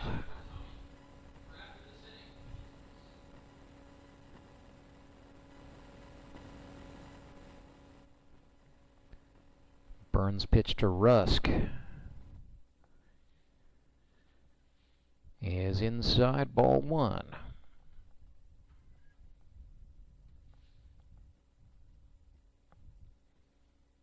That was over the plate, and Rusk absolutely swung on and drove it out to left. It's 6-3 for the Metropolitans. Rusk is going to take second, and he just sneaks in on a stand-up double and an RBI. Tyler Rusk is now 3 for 3. That makes him 9 for 21 for the campaign. Just having all his fun in one go. Putting the Mets up by 3. Chaffin. Whew, that was swung with bad intentions, but over the top of a breaking ball. Chaffin hit a 2 RBI single in the 1st. Walked his last time up. Swings and drives this one right at the second baseman, Zach Ralph. The old hard hit ball right at somebody. That will end the top of the 5th with the score. Springfield Metropolitans 6, Ozark Mountain Ducks 3.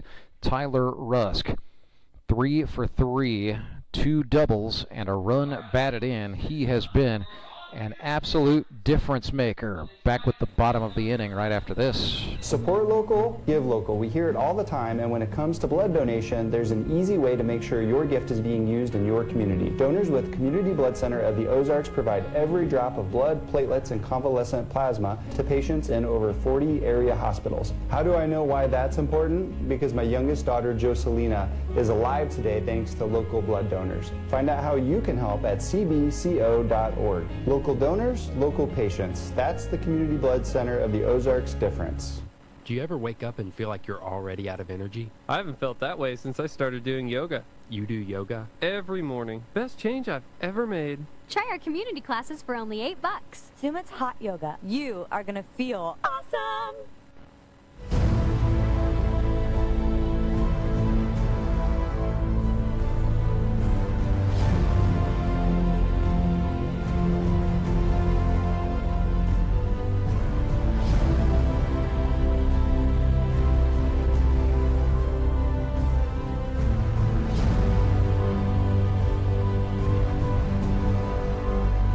Oh, the kids race. Sometimes it's in the 5th inning.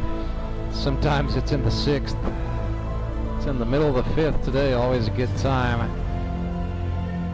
And one young man really, with all the fun, he didn't want to step on home plate for some reason. Metropolitans catcher Michael Easter tried to convince him that was the thing to do. He was just not having it, I guess. So always a good time. That's the thing about the GRBL.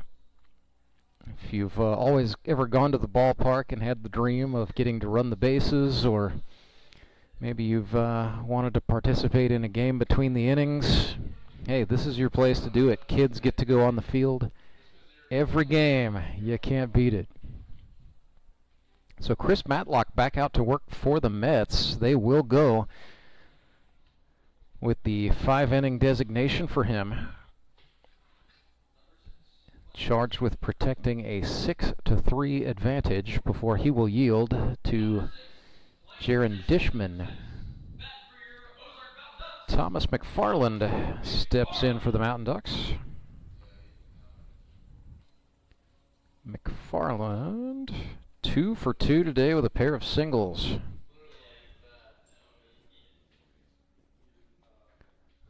The drummer, his band called Blue Madison. I understand they predominantly play pop covers.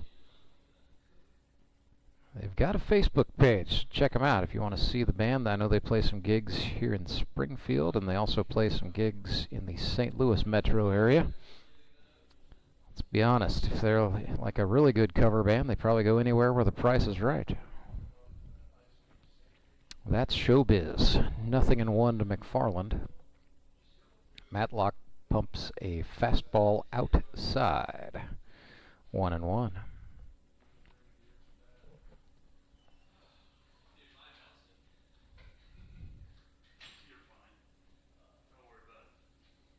One slider. McFarland checked it. That pitch got away from Michael Easter. No harm, no foul. It's 2-1.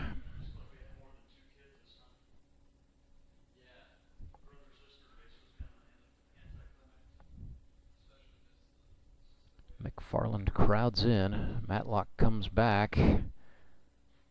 That's right over the plate for a called strike. It's 2-2.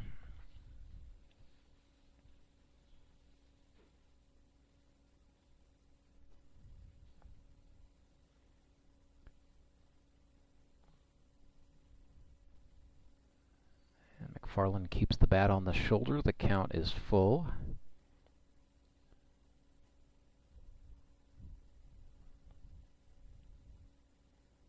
Now Kyle Carpenter up and throwing in the Ozark bullpen. And it's a walk to Thomas McFarland.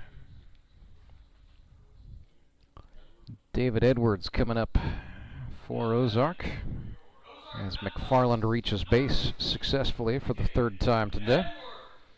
David Edwards stands in. So Edwards 0 for 2 today, reached on an error last time up. Now 10 for 22 for the season, would like to get 3 more hits before 2023 is done. That would match his career best in a single season from 2021. Had 12 hits a season ago for the Branson Showmen. That pitch went behind the batter, David Edwards.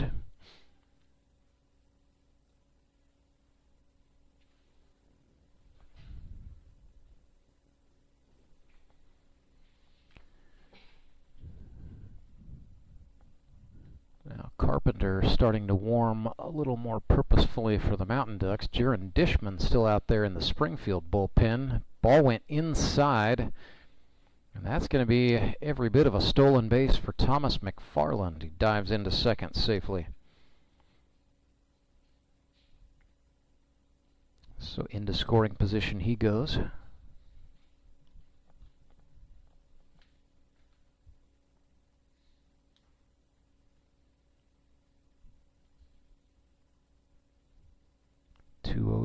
To Edwards, rather, is ripped. That is way back into left field. Braschler at the track. It is off the wall. Would have been a homer at a lot of places. Instead, it's going to be an RBI double for David Edwards as that 16-footer. Yes, she is unforgiving.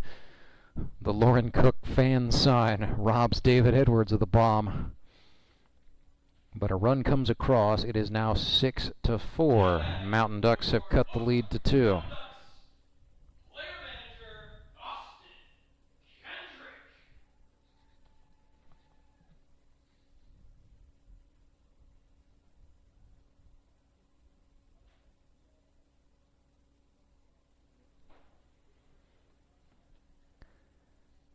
So Austin Kendrick batting here. Not sure what was occurring there for the Metropolitans on the infield or why Matlock was slow to take the rubber, but here we go. Chris sets up and fires from the belt. That's a slider low.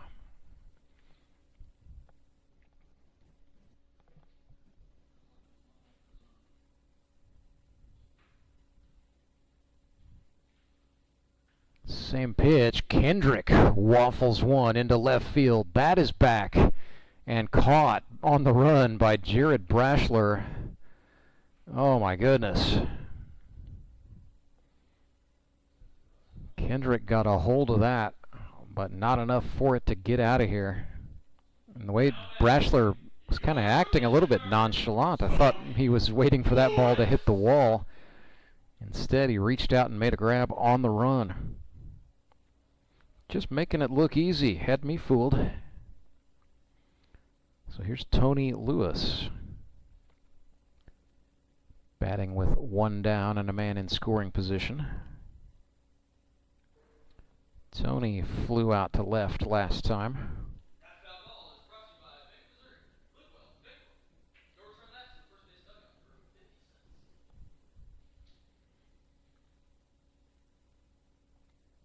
27 hits in the GRBL career of the Godfather, Tony Lewis, the founder.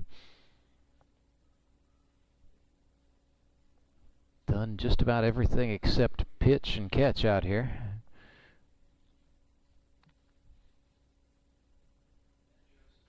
Swings and drives this one. It is fair down the right field line. It's going to be called, should be a ground rule double if it hooked into the pen, but now what is occurring? We're calling that foul? We're calling that foul. All right. A couple of Mets fielders threw up the arms. Universal sign for the ground rule double, and that is the rule out here. If a ball is hit fair and then ends up hooking or caromming into the bullpens across the big white line, it is effectively a ground rule double. Instead, it's just a loud strike for Tony Lewis, who's down 0-2. Matlock sets and deals. Lewis grounds this one to the second baseman Hammett. He's got to wait for Rusk to get to the bag. He does in time to get the second out. So David Edwards advances to third on that ball to the right side of the infield. And so that's where he is for Kyle Carpenter.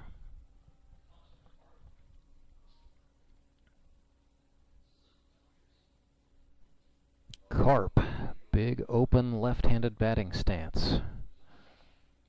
Waits on a slider, slices it, foul over the net. Behind home plate, section 104, third base side. Scramble for the foul ball. Somebody's getting 50 cents out of that deal.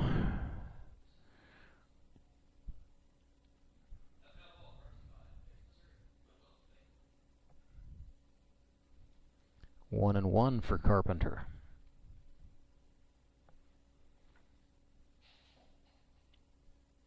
Matlock has what he wants from Easter, comes home. Carpenter swung over the top, hit that into his own shoe. It's 1-2.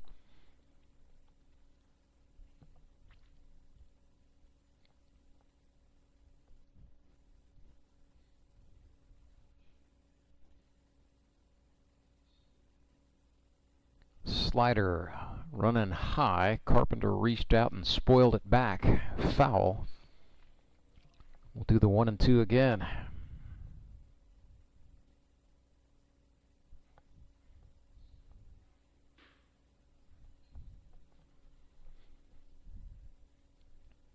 Carpenter reaches out and pokes another, and he is just making like the Bee Gees and staying alive, staying alive. Foul ball after foul ball. Trying to take the pitcher Chris Matlock into deep waters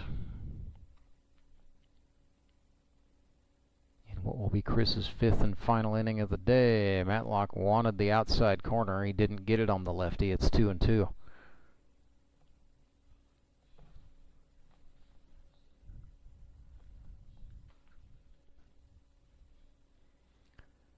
Deuce is wild for Carpenter, and now time is called.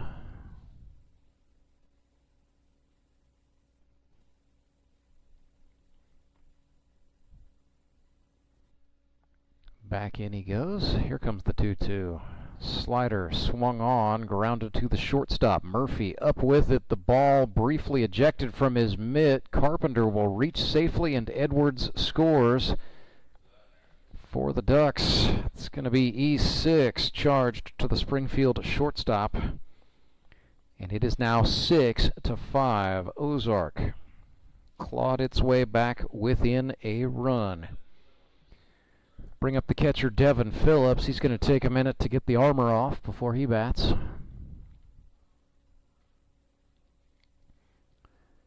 Mets still have Dishman in the bullpen. He's got to be ready by now if called upon. But at this point, Chris Matlock has gone 4 2/3. They'd really like to just go ahead and get an out here, one way or another. So here's Phillips. Carpenter takes off. Little delayed takeoff to try to disrupt the pitcher.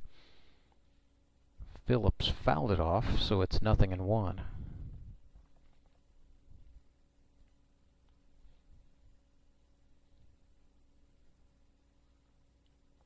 Matlock from the belt. Oh, that hit him. He caught Phillips in the left calf.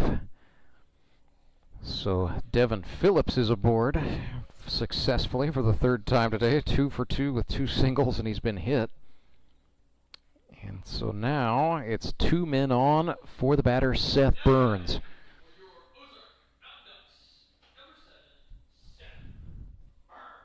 So Seth got hit by a pitch last time. He's also grounded out to first today. Metropolitans just trying to escape this inning, clinging to a 1-run lead. Swing and a miss at a slider. Matlock got Burns to chase.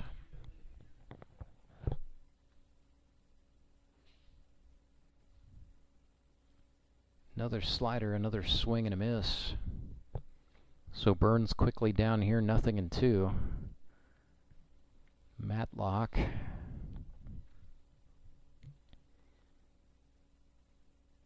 fires. Burns fouled it off. That was a fastball.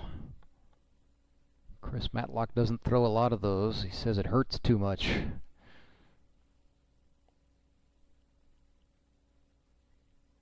Was a shoulder injury that spelled the end of his professional time in the Texas Rangers organization.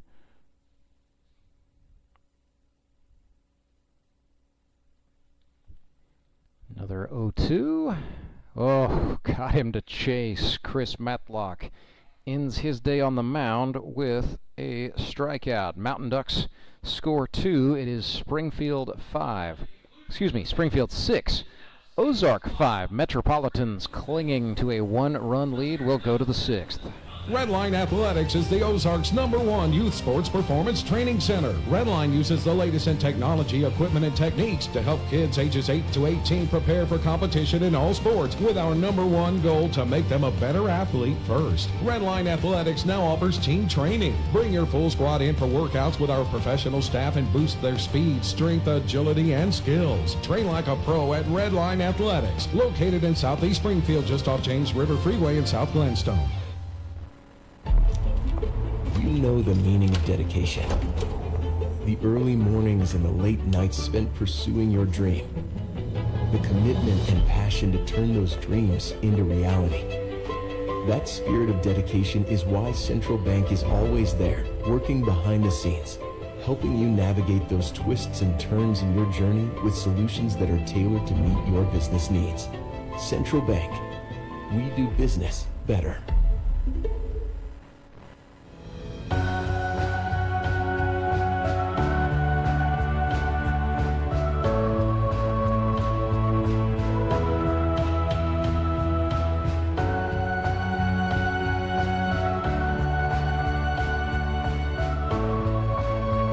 So Henry's towing pitching change for the Ozark Mountain Ducks. Seth Burns has gone as far as he can, and now they call on the lefty.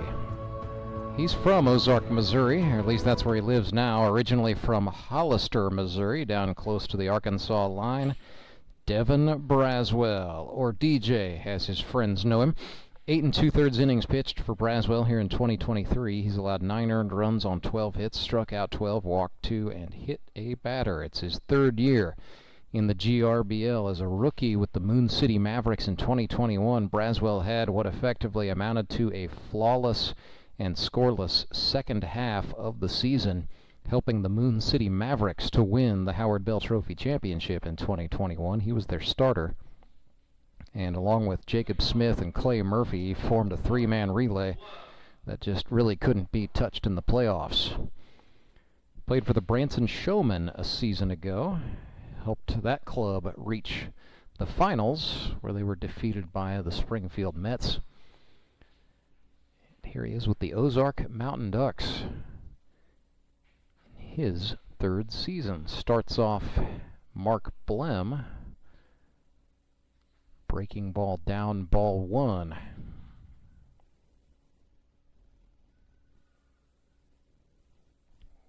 Ran that one inside. That looked like a fastball. Mark Blem,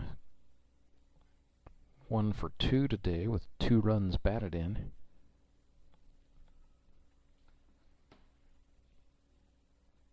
And Braswell, that one hit him. They're going to award Blem the base, saying that hit his lead forearm.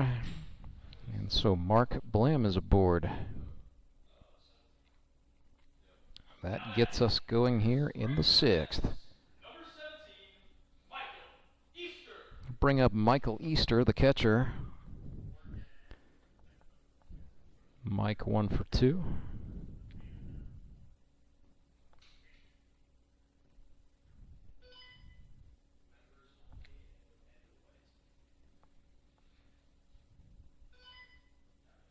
Fastball, fouled back.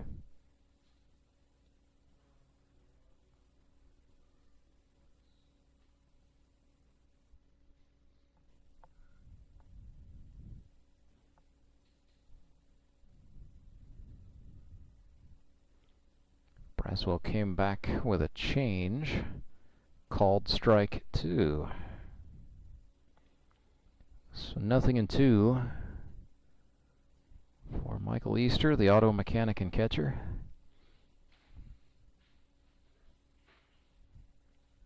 Braswell attacks in, and when his changeup is doing that, He is tough to move. That is a foul ball.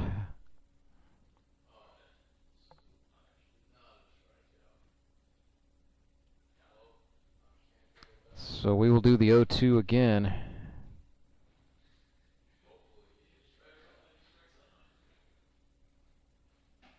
Braswell sets. Quick glance at the runner, then he comes home. Easter puts this one in the air, left field. Charging in and making the catch is Carpenter, and he gets the out. So Mountain Ducks have moved some furniture around. Seth Burns has gone to shortstop. Kyle Carpenter has moved over from center field to left, and Thomas McFarland has gone from shortstop to play center field. And they are still running. Well, check that. Nick Bacon has gone from left field to right field. So it's Carpenter, McFarland, and Bacon in the outfield. David Edwards still at third. Burns the shortstop. Ralph at second, and Kendrick at first. Still Devin Phillips behind the plate, completing this all-Devin battery of Devin Braswell, the pitcher, Devin Phillips, the catcher. Batter is Clay Murphy for the Mets. 1 on, 1 out. Breaking ball sends this one out into left. It's a base hit for Murph. And so with the Mets leading by a run, they'll look to add to it here. It's Clay's first hit of the day. His 7th of the season in 6 games for him, as he missed week 6 due to injury.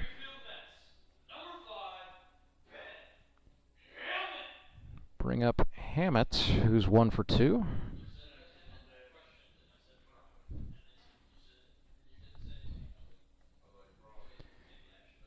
And Metropolitans have a pinch hitter in the on-deck circle, Justin Loudon.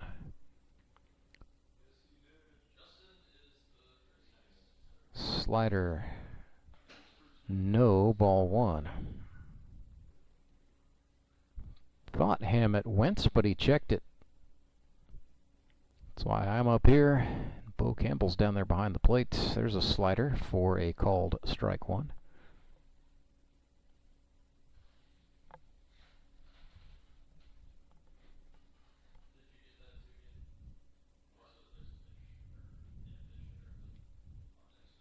One and 1 to Hammett, runs inside.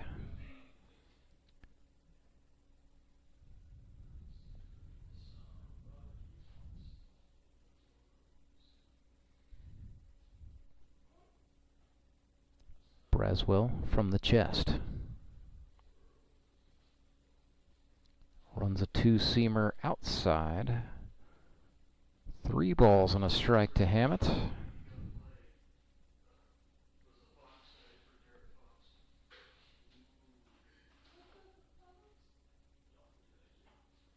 Braswell checks the runner, now comes home, runs it high, and Hammett will walk. The bases are loaded. 1 down, and the batter is Justin Fruit Snacks Loudon out of Lebanon, Missouri.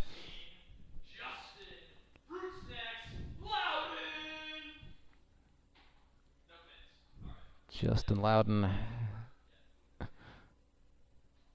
drives a little more than an hour one way to play ball here on Sundays. Works for White River Marine, shift supervisor there. Building Ranger boats. Also has a second job working security at some poppin' establishments at Lake of the Ozarks. Here's a grounder to first. Kendrick throws home, and they will get the force, keeping a run off the board. And that is 2 away. It'll go down as a 3-2 fielder's choice. So back to the top of the order go the Mets. This is Schuyler Carter's position in the order, but it is a pinch hitter. This is Josh Wilbanks. Now batting for your Springfield Mets, number 3, Josh Wilbanks. So Josh Wilbanks, former teammate of Devin Braswell's a season ago on the Branson Showman. In some new digs with the Mets. Native of Douglasville, Texas, now resides in Reeds Spring, Missouri, veteran of the United States Marine Corps. Took a big cut at a Devin Braswell fastball there for strike one.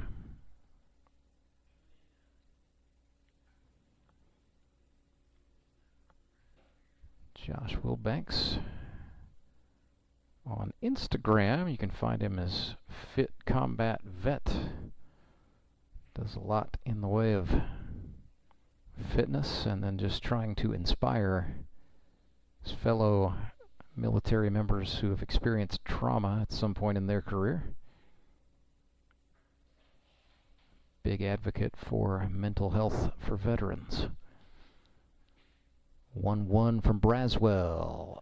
Inside, but Wilbanks turned on it. This is into left field. Kyle Carpenter runs in, makes a nice catch on the move to get the third out. So not a bad idea from Josh to try to pull one there, but Kyle Carpenter got the jump and made the grab. So Devin Braswell got him loaded, but he got out of the jam. 6-5 is the score. Metropolitans have the lead. Mountain Ducks come to bat right after this.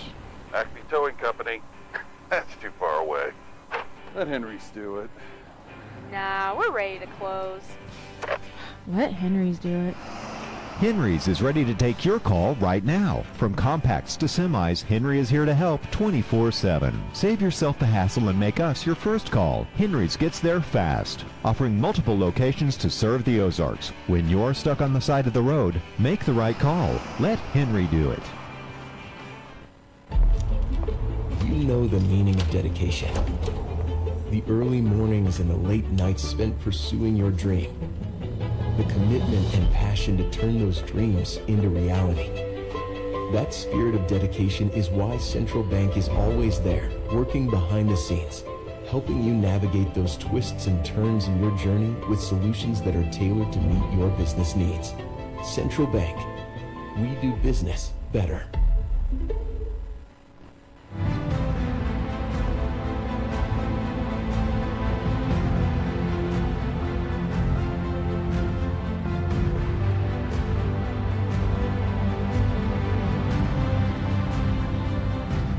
Jaron Dishman goes to the mound for the Springfield Metropolitans. Their first of two required Henry's towing pitching changes. A foot, as the native of Walnut Grove, Missouri, has the ball. He's a right-hander, went to McKendree University. Also spent a summer playing right here at U.S. Baseball Park as a member of the Route 66 Stars in the Show Me Collegiate League. Dish actually tore a ligament in his left knee in the Mets opener, missed a few games and has come back to the club and is gamely pitching on a bum knee. 9 2/3 innings pitched in total here in 2023. He has allowed 8 earned runs on 14 hits, 6 strikeouts, 8 walks and 2 hit batsmen, all of that on a torn MCL. Second-year man, he had a 4.09 ERA for the Mets and helped the club win the Howard Bell Trophy a season ago. Pitched 11 innings, giving up 5 earned on 12 hits, 9 strikeouts, and 4 walks. So 15 career strikeouts for Dish. Last outing was against the Moon City Mavericks a week ago, where he pitched 5 innings. So back in a middle relief role here, with Chris Matlock back in the lineup. So Dish returning to slightly more familiar digs, pitching to Devin Braswell, and it's 1-1. So Braswell pinch hitting here in the 9 spot. That's Ethan Bryan's spot in the order.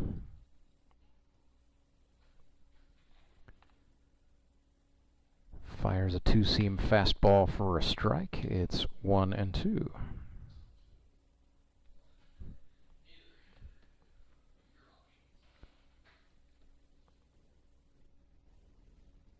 Ball and 2 strikes to Braswell. No, that's low. So Braswell is 1 for 5. It's a 2-2 count.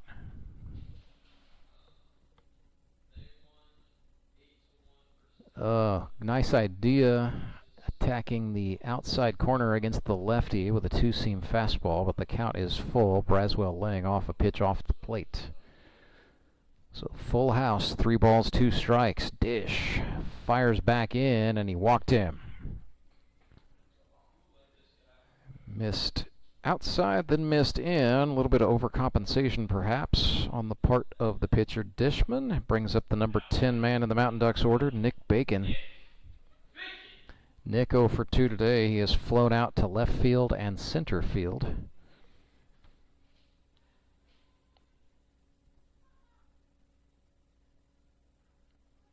The former lead singer of The Endless Summer, which charted in Japan, stands in. Dishman, two-seam fastball for a strike on the inner half to the righty.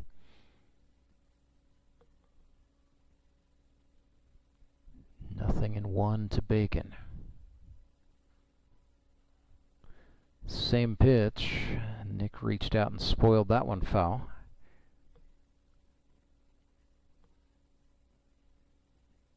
Oh and 2.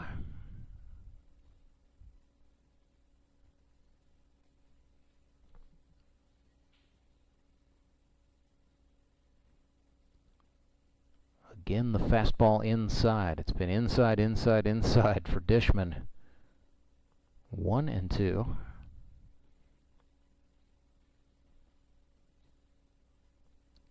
See if he stays aggressive. Well, fired for the outer half, but Bacon laid off. That pulls it even, 2 and 2. Not a bad idea for Dish.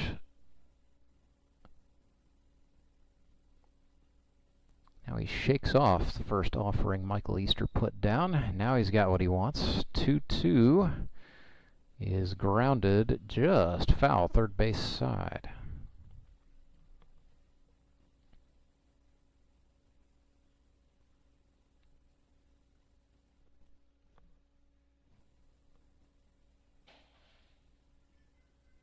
Nick's hopping back in. 6th pitch of the plate appearance coming here.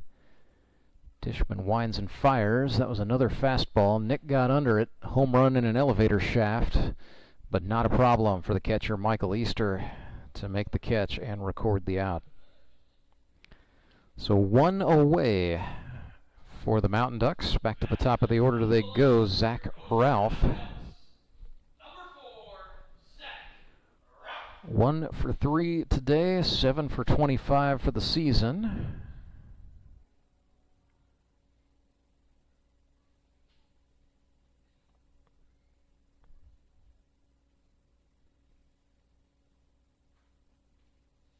Hitting .280. Fouls this one off. Over toward the clubhouse on the first base side, beyond the seats. Slightly open right-handed stance for Ralph against the righty Dishman. Swung over the top of a breaking ball that time. It's 0 and 2. Ralph back in. Dishman sets up. First base side of the rubber, ran one way in. Displeased with himself there, I think, Dishman. Felt like an opportunity got away from him. It's now 1 and 2. Sets up, usually starts the ball up by his chin. Comes home with a fastball that's going to bounce and get away from the catcher Easter. That will allow, that's a courtesy runner on there for Braswell. So Seth Burns doing the running, and he will motor up and advance to take second base on a wild pitch. 2 balls, 2 strikes to the Ozark leadoff man. Dishman looks back at the runner Burns, now sets up and fires. Swing and a foul ball grounded third base side into the Mets dugout.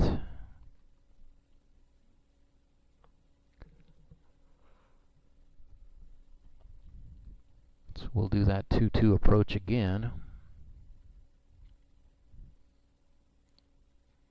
Dishman grips the ball as he sets, fires home. No. We are full. Ozark batters being a little more patient here with Jaron Dishman on the hill. Of course, a one-run ball game might also have a little something to do with that.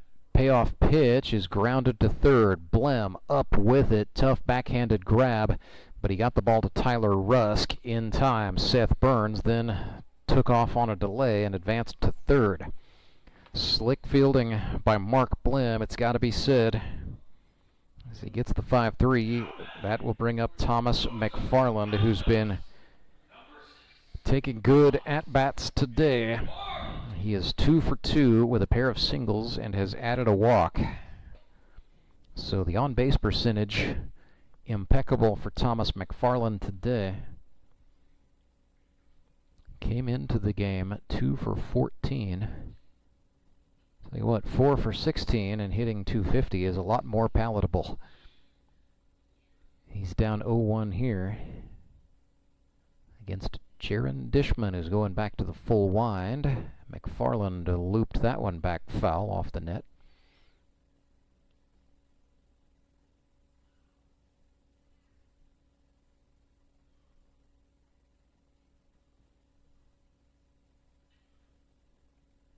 Nothing in 2. Dish wanted an outside corner. It did not connect.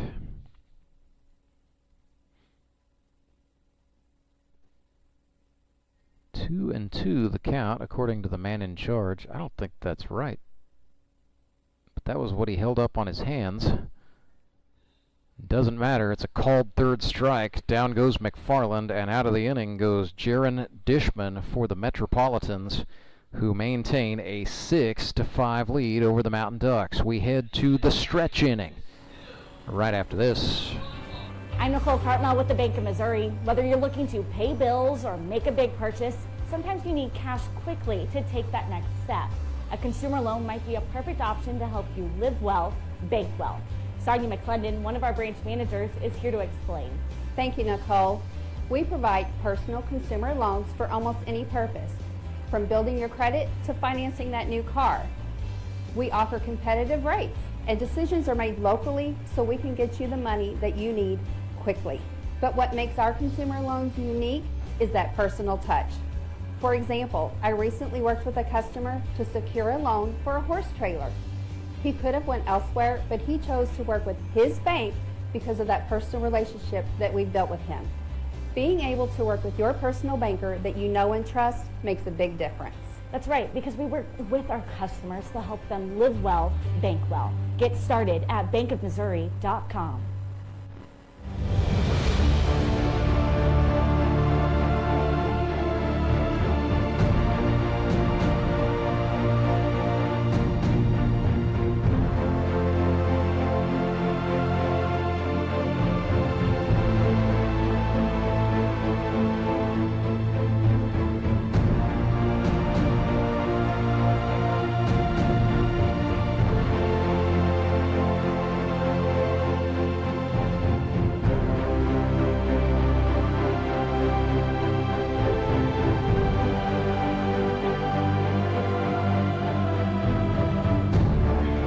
Jared Braschler comes to the dish for the Springfield Metropolitans. The flyboy stands in against Devin Braswell. Both of these men now call Ozark, Missouri home.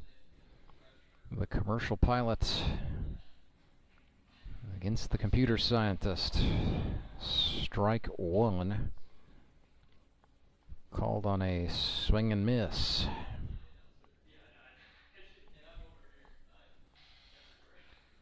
Braswell then attacked high with a fastball. That's no.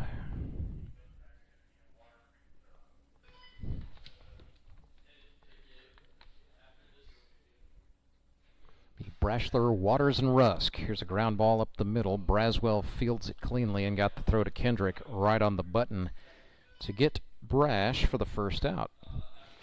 Here's Harrison Waters, 1 for 3 on the day with an RBI double.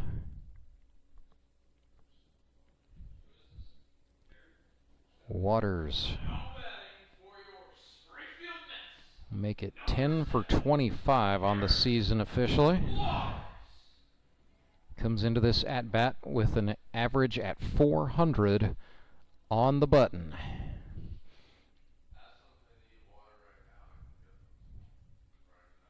Braswell starts him off with a slider for a strike. Devin Braswell's got, he can throw a two-seam, a four-seam, a slider, and his changeup is pretty lethal when it's moving as it should.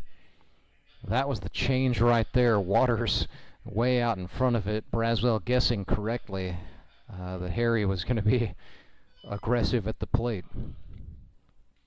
So Braswell's ahead here, 0-2 from the chest. Got him swinging. Slider outside. Harrison Waters down on strikes. Did not look comfortable up there against Braswell. And here is Tyler Rusk. He has been the man of the hour, the man with the power.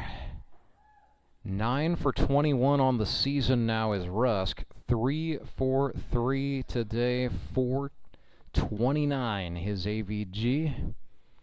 Oh my goodness, that's way up there. Kyle Carpenter, the left fielder, giving chase, and he will make the catch. I thought maybe the ball ejected. It was just Carpenter being a little fancy there. Nonetheless, it's a 1-2-3 inning for Devin Braswell and the Ozark Mountain Ducks. At the 7th inning stretch, it is Metropolitans 6, Mountain Ducks 5. 7th inning stretch is always brought to you by Sumit's Hot Yoga. And at Sumit's Hot Yoga, you are going to feel awesome. I need to change. My workouts are too boring. Oh, I've got an amazing workout for you. Hot yoga. I've lost weight and I'm more flexible. Try our community classes for only $8. Sumit's Hot Yoga. You are going to feel awesome. Acme Towing Company. That's too far away. Let Henry's do it. Nah, we're ready to close. Let Henry's do it. Henry's is ready to take your call right now. From compacts to semis, Henry is here to help 24/7. Save yourself the hassle and make us your first call. Henry's gets there fast, offering multiple locations to serve the Ozarks. When you're stuck on the side of the road, make the right call. Let Henry do it.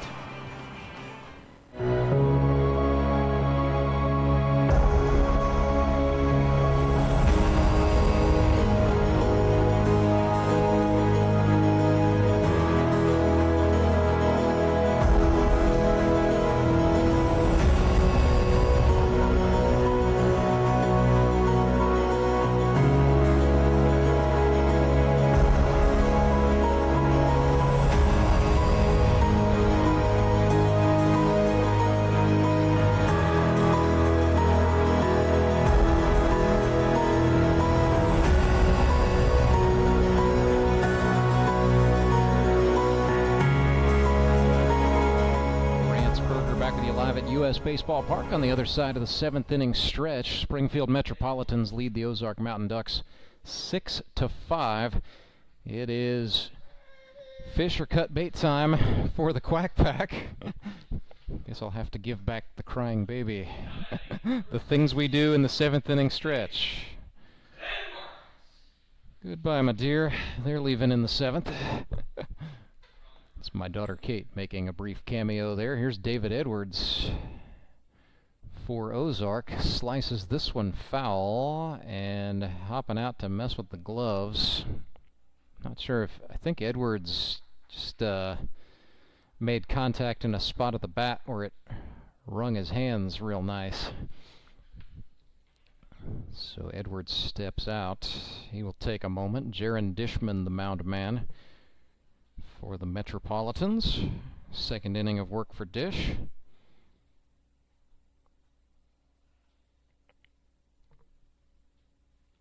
Fires home a fastball outside.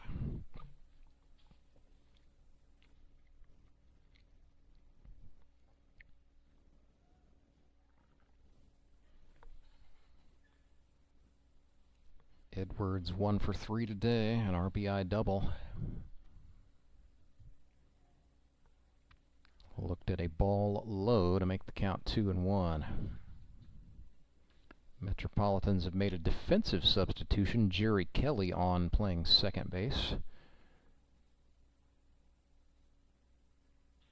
Here's a chopper. That's going to get through on the left side. Out into left field it goes, and so David Edwards logs his 12th hit of the regular season on its last day. That single into left field puts a potential game-tying run on board. And he is aboard for Austin Kendrick, who's got an RBI today. He's 0 for 3. But a ground out with the bases loaded was enough to plate a run in the third. AK coming off of a 4 for 5 performance at the plate a week ago. Lifts one way up into center field. Running in and making the grab is Braschler. So Mets have lifted Carter for Jared Braschler in center field, and they've moved Josh Wilbanks into left. That is not at all, in my mind, much of a downgrade. Here's Tony Lewis. Tony 0 for 2 today, drew a walk, first time up in the second.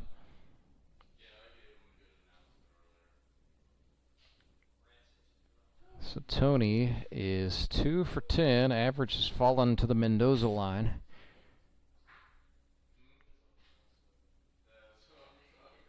Dishman winds and fires, high and tight. It's 2-0.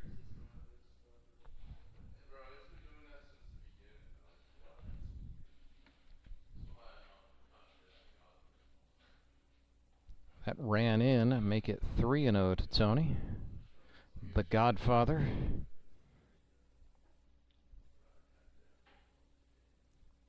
Came up with the idea that there were other guys like him who just didn't quite have professional baseball out of their systems and would like to keep playing this game right here in Southwest Missouri. Lewis draws his second walk of the day.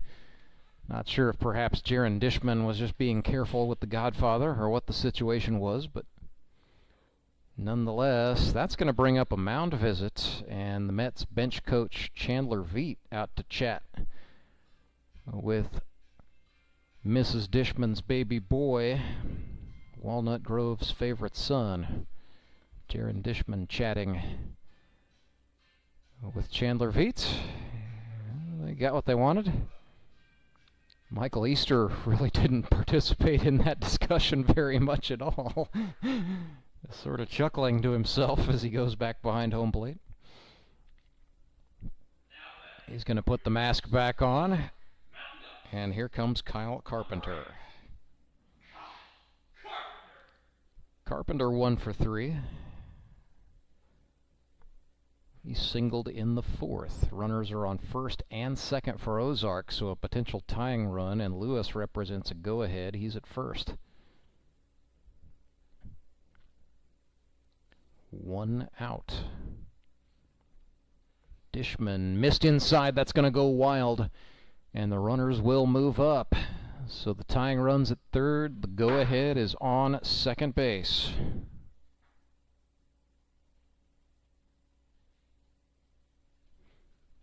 Big-time situation here for Carpenter.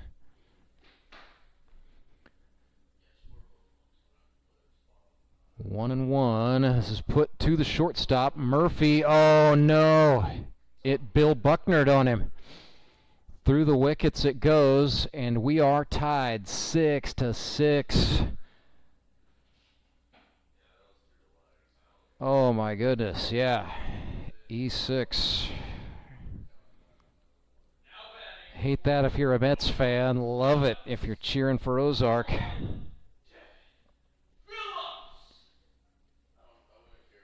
Six to 6 ball game. Runners on first and second for Ozark. The batter is Phillips.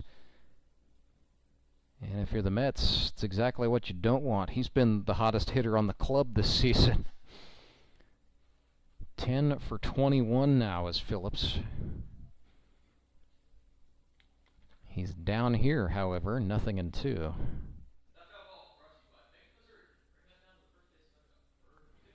So hitting .476. Second-year man out of Willard, Missouri, who served in the U.S. Army. Now works as an electrician. 1-2. Dishman trying to punch out here. Instead, Phillips connects and fouls it back. That's well over the net into the second top section of seats.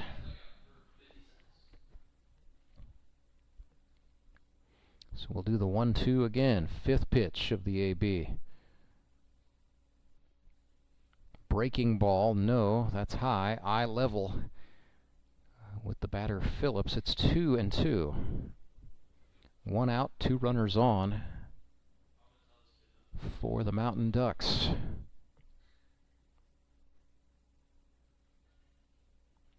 Ooh, fastball swung on, fouled back. Good pitch for Dishman, and Phillips just spoiled it.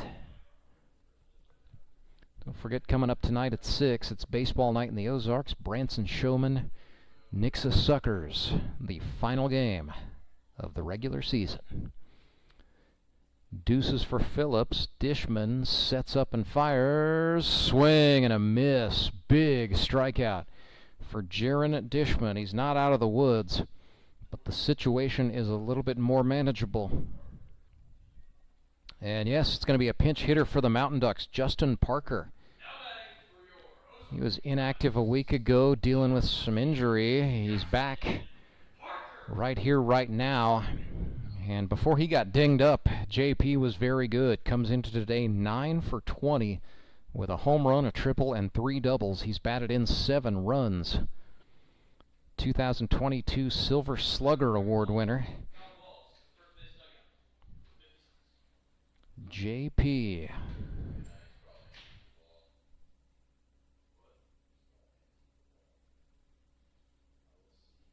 .56 hits in his career, make it 57. Justin Parker puts one into shallow center.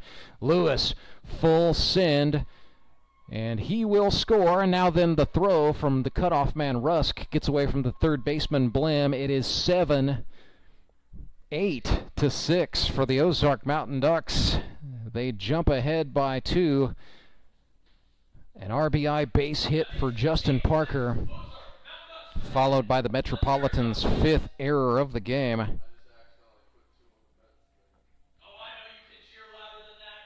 hear it, Ducks fans. 8-6, the advantage for the Ducks.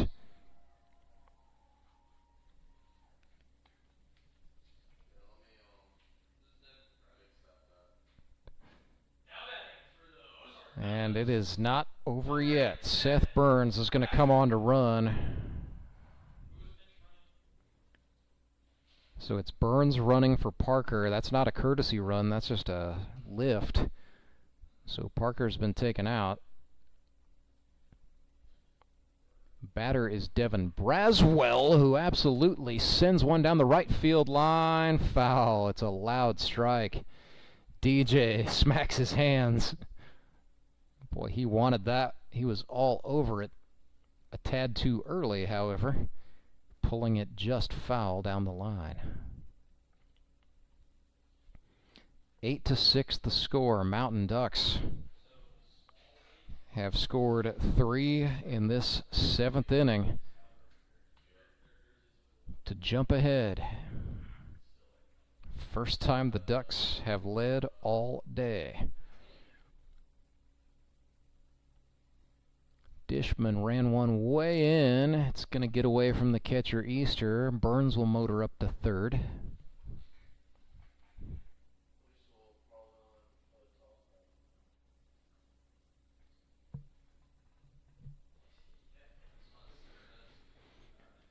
Ten hits for the Metropolitans, 9 for the Mountain Ducks, but the 5 errors in this game, all of them charged to Springfield. Telling the tale most certainly, and that hit him. Mistakes breed mistakes, breed mistakes. So Braswell gets absolutely plunked. And it is 1st and 3rd. with 2 outs for Nick Bacon. He works for Apple, specifically the Apple Pay division of the company. From his bat cave in Marshfield, Missouri. Looked at ball 1 inside. Daughters Emery and Nora are here today cheering him on.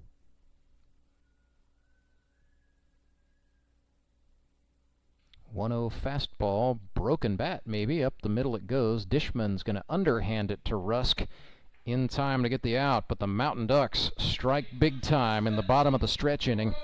3 runs go on the board, including the go-ahead run off the bat of Justin Parker, the Silver Slugger. Swung a big bat for Ozark in the 7th, and they lead the Mets 8-6. Acme Towing Company. That's too far away. Let Henry's do it. Nah, we're ready to close. Let Henry's do it.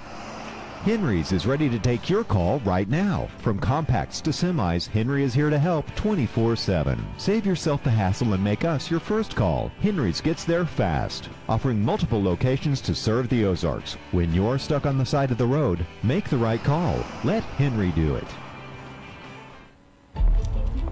You know the meaning of dedication.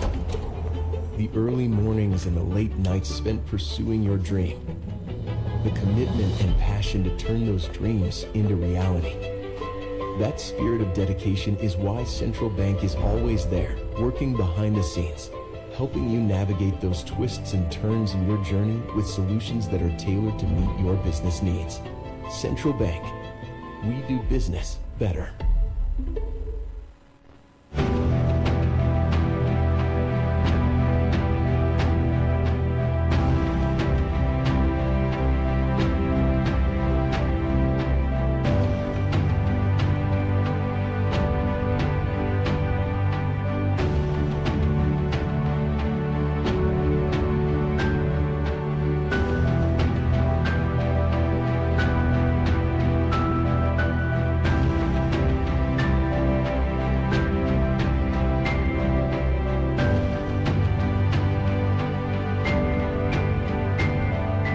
Ozark Mountain Ducks lead the Springfield Metropolitans 8-6. We are in the top of the 8th.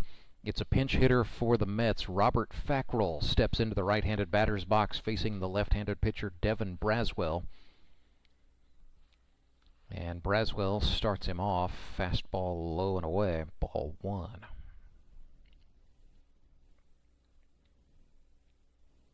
Fackrell with 3 hits through the first 6 games. Second year playing grip and rip baseball. Swung and chased there.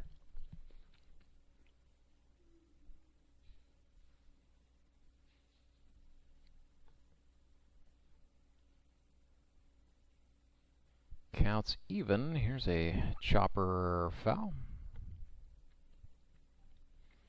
Robert Fackrell was a college wrestler at University of the Ozarks in Clarksville, Arkansas. That's actually where Devin Braswell went to school. So Braswell was on the baseball team, but he and Fackrell were not there at the same time. About a decade separated their time at that school. Fackrell down on strikes. Braswell rings him up. That is DJ's second strikeout of the day. It's going to bring up Mark Blem, the third baseman. So Mark, 1 for 2 with a single and a couple of runs batted in. He's struck out, and he has been hit by a pitch today. The sampler, if you will. Here's a grounder. It's going to get away from the third baseman, Edwards, and Blem is going to reach safely. E5, the official scorer's decision. And it'll bring up Michael Easter, the catcher, 1 for 3. So Easter is 4 for 14 for the season.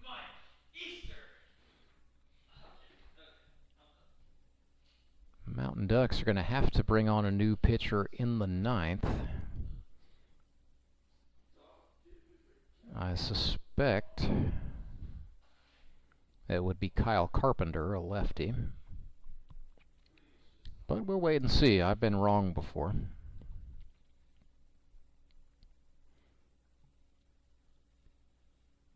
Nothing in one. Ooh, Easter reached big time at a two-seamer.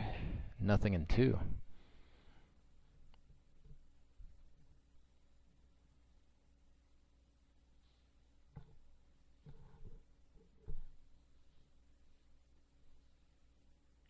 Fastball swung on and lined to second. Ralph made the catch, and they doubled off the runner Blim.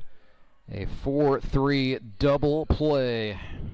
And that will get the Mountain Ducks out of the inning. They hold on to an 8-6 advantage, headed to the bottom of the eighth. Back with more right after this. I'd like to say a big thank you to the Grip and Rip Baseball League's title sponsor, Henry's Towing. When you're stuck on the side of the road and you are in a jam, you got to let Henry do it. When Gary and Sandra Henry started Henry's Towing nearly 5 decades ago, customers knew that Henry would be the guy coming to help. People would call and ask to let Henry do it. And as Springfield has grown, our family has grown as well, so there's always someone around to come help you out. Everyone at Henry's is a member of the family, fully trained and as dependable as the original. With a family this size, help is always right around the corner. So if you find yourself in need of roadside assistance, remember to call the name you've grown to know and trust. Remember to let Henry do it! Do you ever wake up and feel like you're already out of energy? I haven't felt that way since I started doing yoga. You do yoga? Every morning. Best change I've ever made. Try our community classes for only $8. Sumit's hot yoga. You are gonna feel awesome!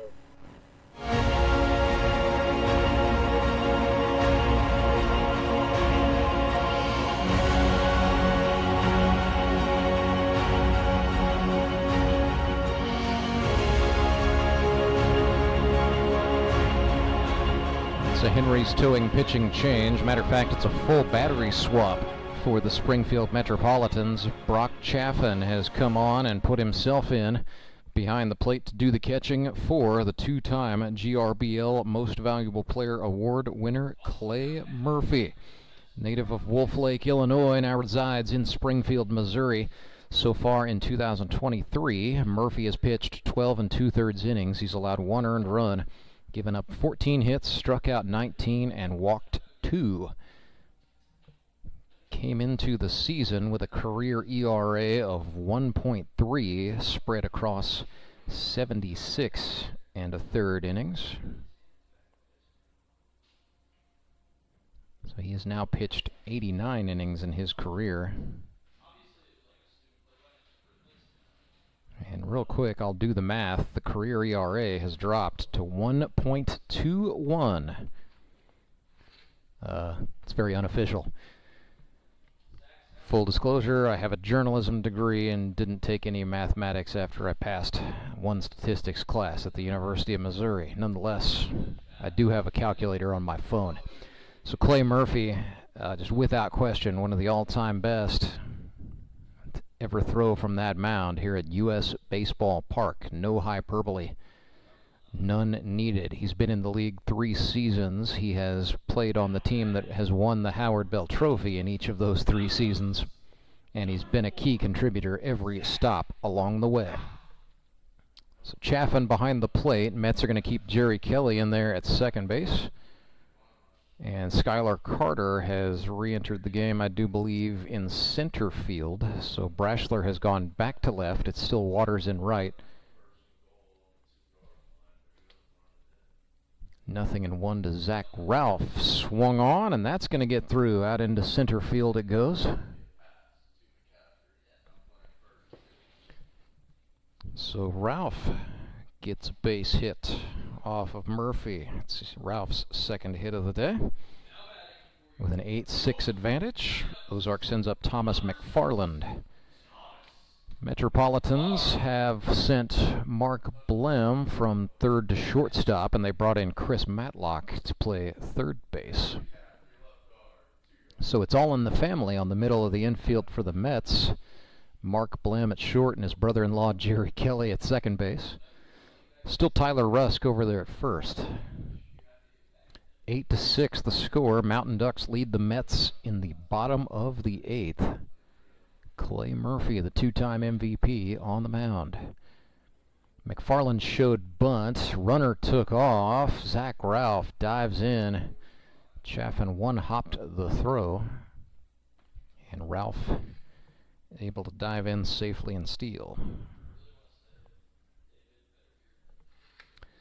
So 0-2 to McFarland.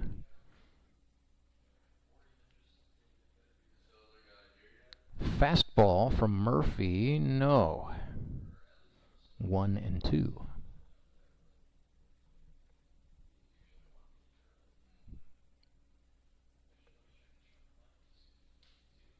Murphy looks back at Ralph, kicks and deals. That was another heater, and that time McFarland chased in a bad way. It's a strikeout.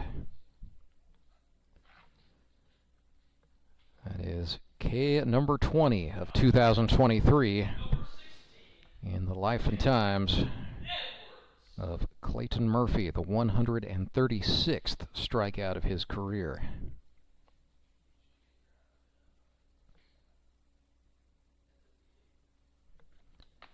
Here's David Edwards for the Mountain Ducks. Edwards 2 for 4. Hit an RBI double in the 5th. That's been the highlight. This is chopped just into fair territory it goes, and it comes to a full and complete stop in between Chaffin and Murphy. Murphy was off the hill to field it. Chaff called him off, and the ball just absolutely died. So it doesn't matter how they get there, they all count. It's one of the oddest infield singles I think I've seen in a long time. Nonetheless, it's a hit for David Edwards. Puts 2 men on for Ozark. And here is Austin Kendrick batting with 1 out. Kendrick looking for some insurance. Instead looks at a fastball for a strike.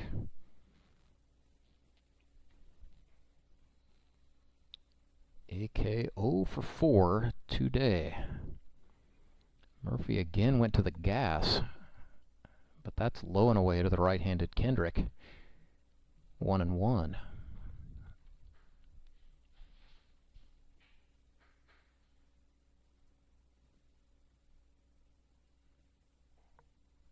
The high heat that time put AK around. It's 1-2. I don't know that I've ever seen Clay Murphy throw 3 consecutive fastballs in the 4 seasons he's been in this league. Always time to reinvent yourself. Make it 4. That's up the middle. Kelly, the second baseman, with it. He flips to Blem for 1. They're not going to be able to turn 2 out of it, but a nice job by Jerry Kelly diving over, keeping that baseball in front of him, and then making the power feed to the shortstop Blem for the out. So a fielder's choice. That puts Ducks on the corners for Tony Lewis with 2 outs. Lewis steps into the left-handed batter's box. Tony 0 for 2 with a pair of walks today. That's good for the on-base percentage. Not good for the old average.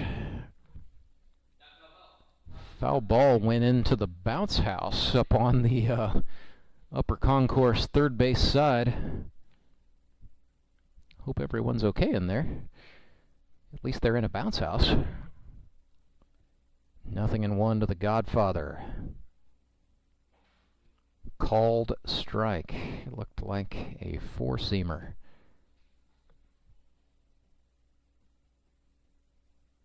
Definitely had some run. Clay is throwing hard today. It's like he's jazzed up for something. That's high and tight. Runner goes. Murphy thought he had the called strike. Not so, says the man in charge. It's 1-2. 2-run ball game, bottom of the 8th. Lewis batting for the Mountain Ducks with a 2-run lead. Murphy trying to punch out of this jam. Here comes the 1-2. No, that's outside.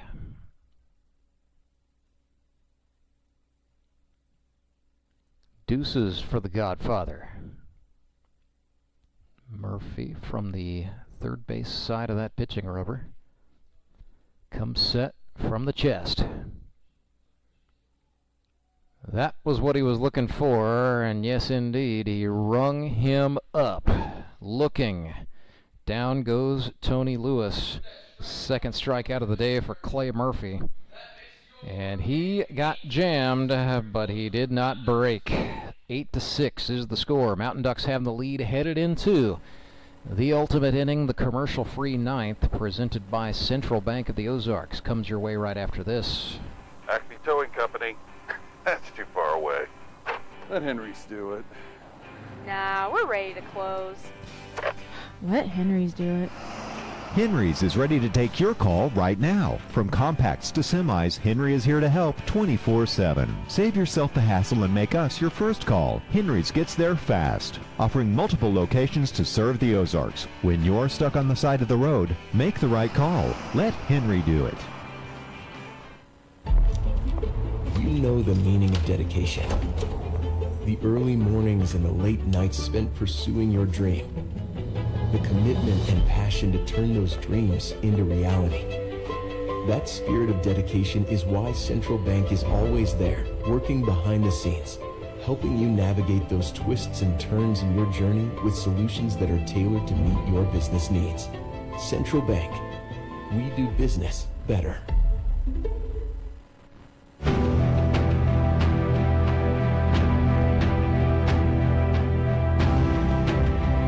It is time, a ninth and final inning, and as we suspected, it's a Henry's Towing pitching change for the Mountain Ducks. They lead 8-6, and they will go to the left-hander from St. Charles, Missouri, originally Kyle Carpenter.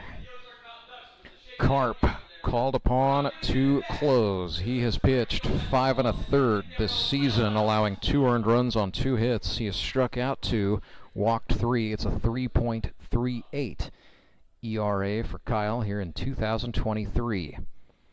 Best year pitching the baseball was his rookie year, 2021, as a member of the Nixa Suckers. He had a 3.66 ERA that season across 39 1/3 innings of work. Gave up 16 earned runs over that stretch on 41 hits, struck out 26 and walked just 7. Kyle Carpenter, when he is on, is a strike thrower first and foremost.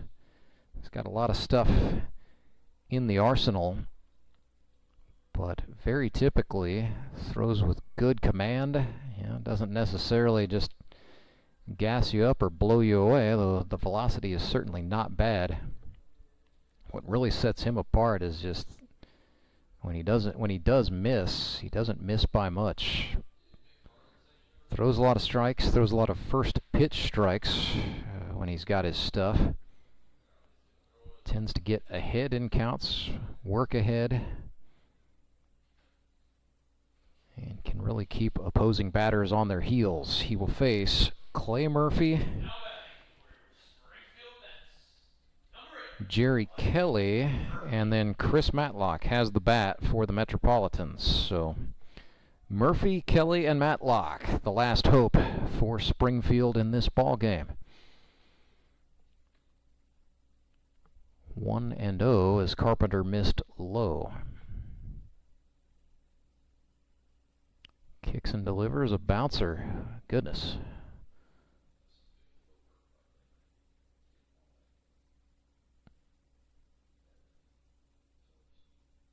So 2-0 for Murphy.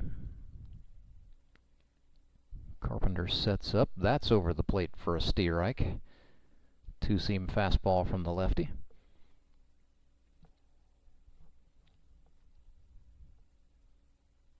Has what he wants from Phillips. Throws home, and Murphy laces one into center field. That's a base hit. So the tying run comes to the plate for the Springfield Metropolitans. Clay Murphy goes 2 for 4 on the day, but it's not over yet. Here's Jerry Kelly. Jerry Kelly, the prison guard from Polk County. Went to high school at Marion C. Early in Morrisville. Coaches his kids' teams out of Bolivar. Truth be told, I think he lives in the, what do we say? It's the census-designated place of Aldrich, Missouri. Spent 20 years in the United States Army, retired at the rank of sergeant. Swung on and missed there. Now works for the Federal Bureau of Prisons at the Federal Medical Center in Springfield. 0-2 for Kelly. Carpenter comes set from the belt. Swing and a foul trickler, first base side.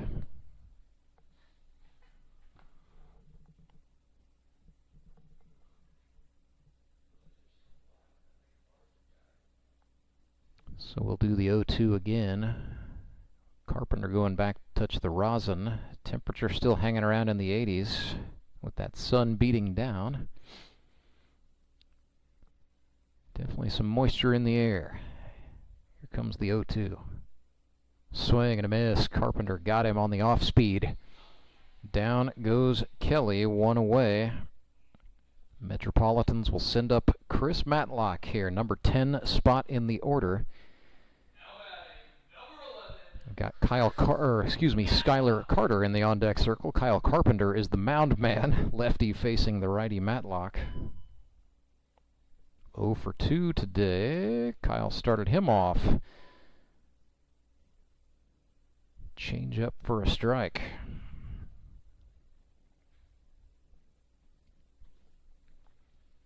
The 0-1.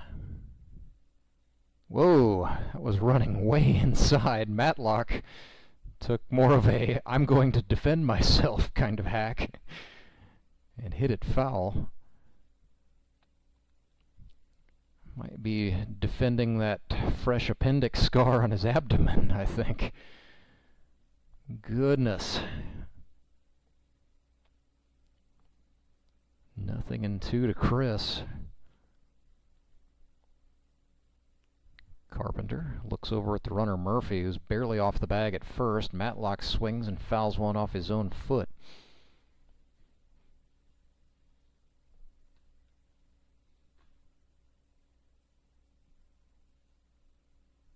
Carpenter again to the rosin bag, looking for grip. Trying to spin it here late in the game. Comes back at Matlock with a two-seam fastball, and again, Matlock fouls it off. The fight is on at 0-2. Pitch number 5 of the plate appearance coming up here. 1 out. It is a 2-run game, 8-6 the lead for Ozark. Carpenter sets, Matlock swings, and again, tailing foul. That's going to get well up into the seats. That one's headed to the concession stand where popcorn, onion rings, and ice cream sandwiches are all $2.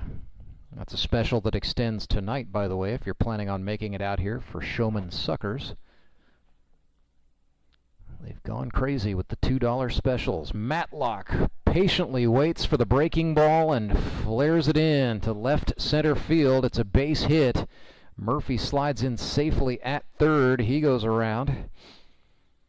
And Chris Matlock, with the base hit, represents a tying run. He is on board for the Metropolitans. Game-winning run comes to the plate. It is Schuyler Carter. 1 out. Runners on the corners. There's a check throw, and that almost got Chris Matlock. He had hands on the knees, kind of looking for some air. Carpenter almost gave him a seat.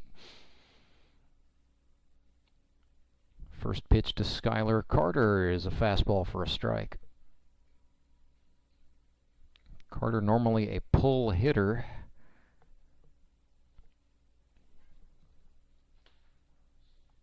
Outfielder playing pretty deep out there in right. It's a pitch outside for a ball. It's Devin Braswell out there in right for the Mountain Ducks. 1-1 to Carter.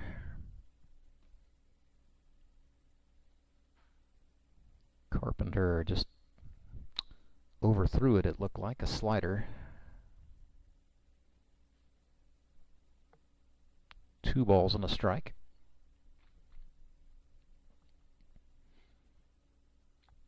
Carpenter from the belt. Fastball misses down. He is working down, trying not to throw anything belt high to Carter, and there is such a thing as being too careful. But Carpenter nibbling against the GRBL's all-time leader in hits. Here comes a 3-1. And he walked him. So Carter is aboard. Bases are loaded for the Mets with 1 out.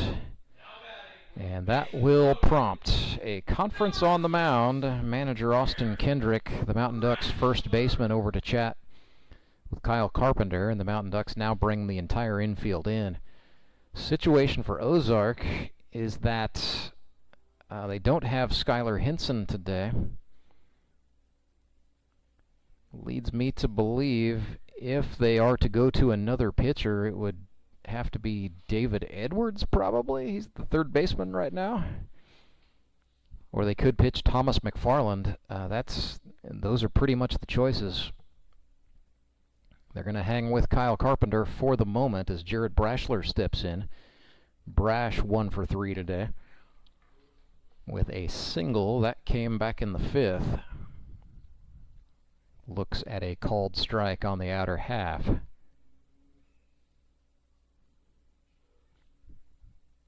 Carpenter, a lefty, normally pretty effective against right-handed hitters. Here's a chopper foul, third base dugout. 0-2 to Brash.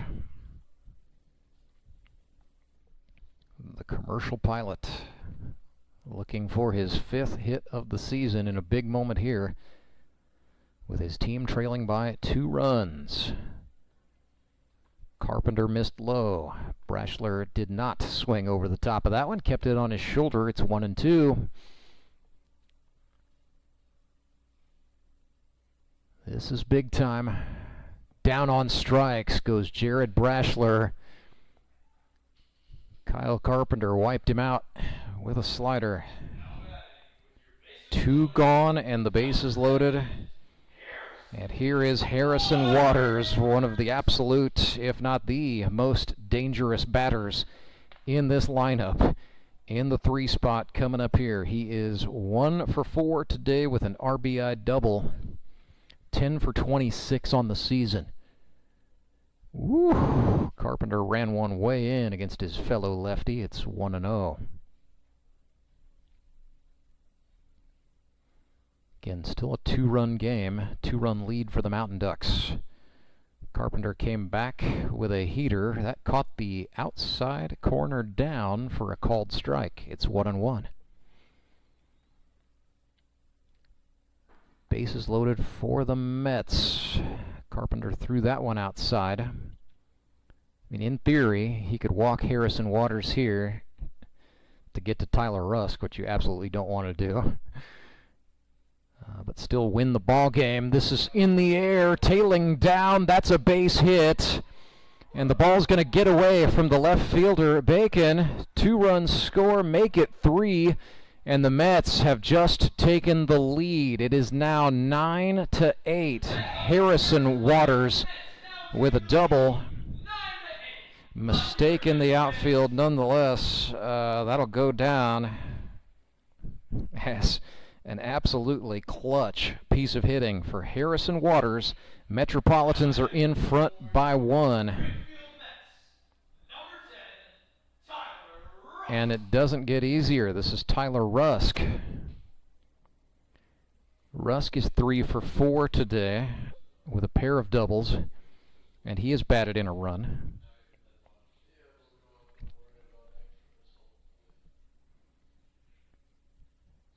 Carpenter sets up and fires. Rusk pulls it. That is going to go foul, third base side.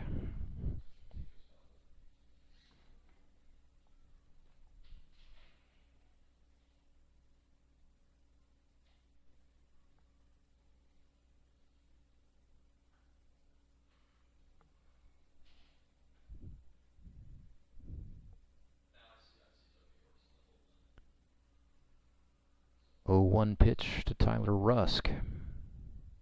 Swing and a miss. Tyler was thinking about hitting one all the way out of here.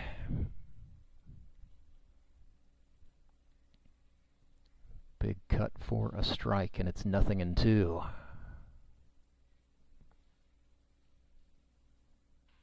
This is grounded to the shortstop. Up with that is Burns. He one-hopped the throw. That will get away from the first baseman, Kendrick. And another run scores. That's Waters making it 10-8, and Tyler Rusk then advances to second base. But the real damage was Harrison Waters scoring on the error. And the Mets have plated another. It is now 10-8. The batter is Chaffin.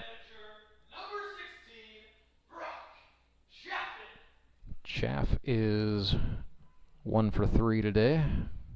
Batted in a couple of runs back in the first. Seems like that was eons ago. Breaking ball swung on, fouled off.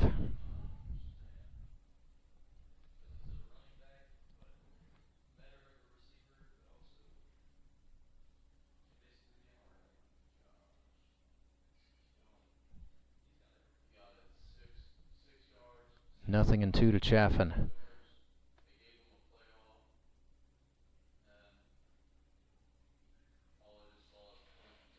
Check that and make it 1-2 to Chaffin. I don't know what's going on. Scoreboard was not correct. Brock Chaffin bats. He's got at least one strike. I can tell you that. Runner goes. And now we've got a pickle set up. Tyler Rusk caught between the paths. They throw back to second base, and they apply the tag to get out of the inning, but not before the Metropolitans do some serious damage. They hang 4 runs on the board in the top of the 9th and lead it 10-8. It is the commercial-free 9th inning presented by Central Bank of the Ozarks. Strong roots, endless possibilities. So kind of turning my attention a little bit here to the overall playoff picture. If the Springfield Metropolitans and pitcher Clay Murphy can get out of this inning and win the ball game, they will improve to 4-3. However, when it comes to runs allowed, they have given up at least 53 to the Republic Locos 26.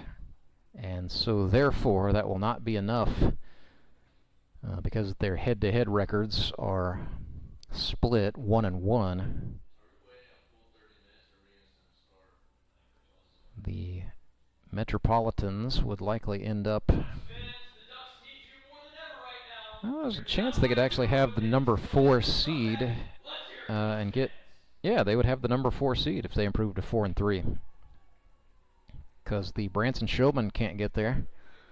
And the Mountain Ducks will not get there, so that would put the Locos at the 3 seed, the Mets at the 4 seed, and they would each play a South Division team in next week's eliminators. Republic being the 3 seed, I believe this holds true, would be given the choice of playing at noon or at 3 o'clock. But that's a decision that's ultimately above my pay grade. We'll wait to see what the commissioner's office has to say about that. If the Mountain Ducks drop to 2-5, they still would hold head-to-head criteria over the Branson Showman, but they would need for Nixa to defeat the Showman tonight at 6 on baseball night in the Ozarks. Although that 6 o'clock start is absolutely not going to happen. We are running behind because this game's running long. So here's Kyle Carpenter into the box. More pressingly, the Mountain Ducks are going to try to come back.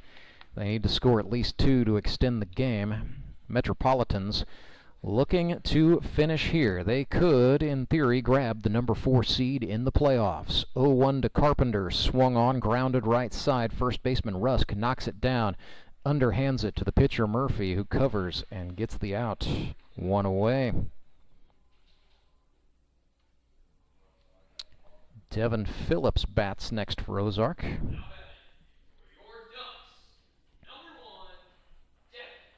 Phillips.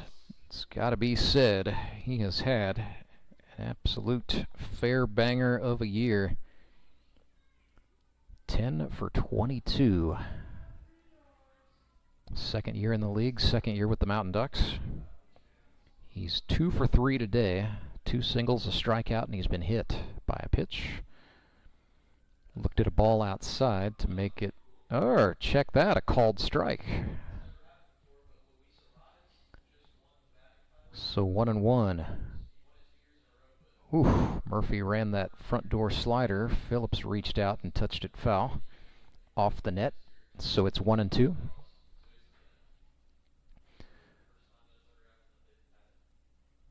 Ball and 2 strikes to the Ozark catcher. Murphy fires.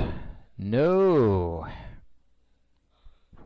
Pitch out of the zone. It is now 2-2.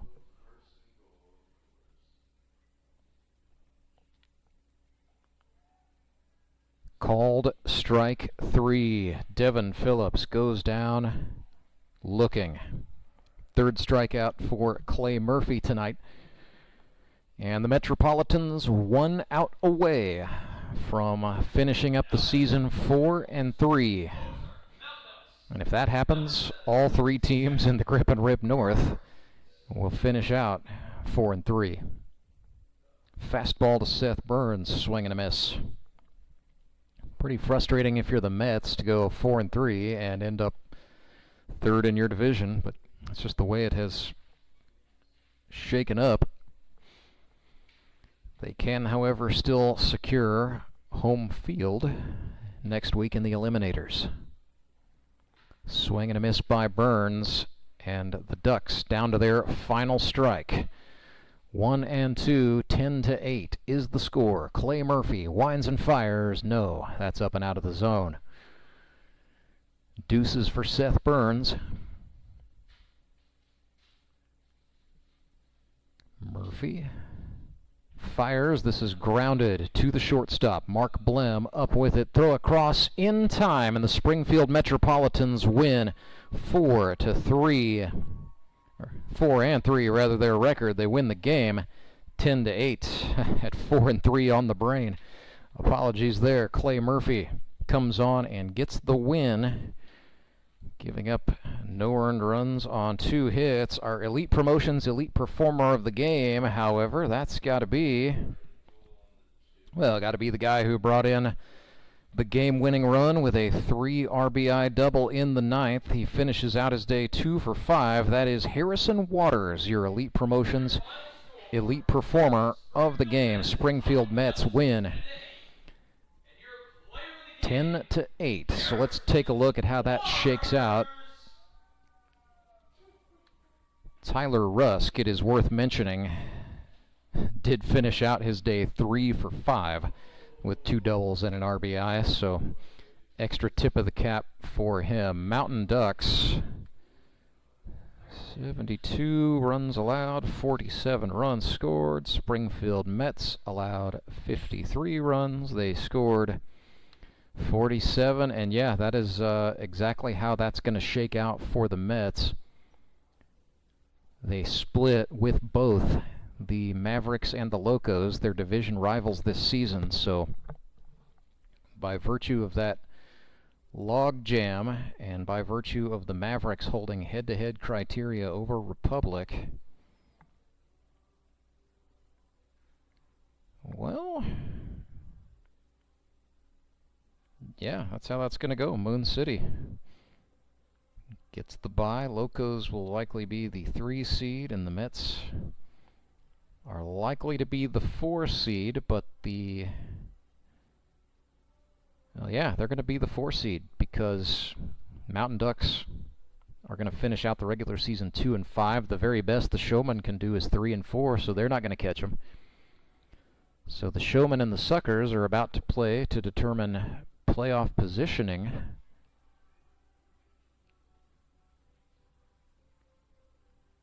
And that's the way that is going to flop out. Nixa wins the South, Moon City in the North. We will take a break, talk things over with some Springfield Mets, and get you set up for the next game, hopefully sooner rather than later, right after this.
back with you live at U.S. Baseball Park, where the Springfield Metropolitans are victorious 10-8. They took a lead, they fell behind, they came back and won when it mattered.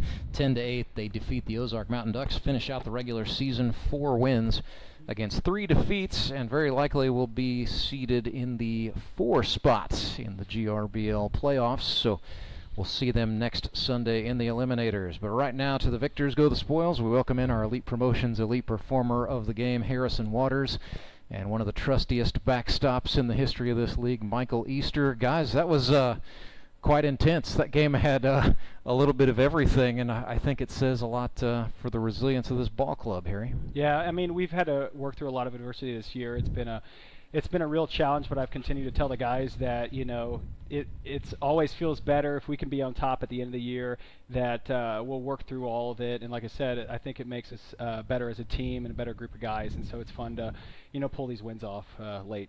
So you get your 2 big guys on the mound, Chris Matlock and Clay Murphy, back in the lineup today. Michael, how good was that for you to be able to see those guys and then catch their pitches? It's always great to have Matlock back. He was making us all nervous, holding his gut every couple of pitches, having his appendicitis or whatever he had done the other week or 2. But yeah, it was great. And then Murphy definitely came back and threw well, really well. It's always good to have those 2 guys back. What does it say for this club that you can commit 5 errors and then somehow still win the game? You got enough offense still to get over the line and get it done. Well, we need to do better. Yeah.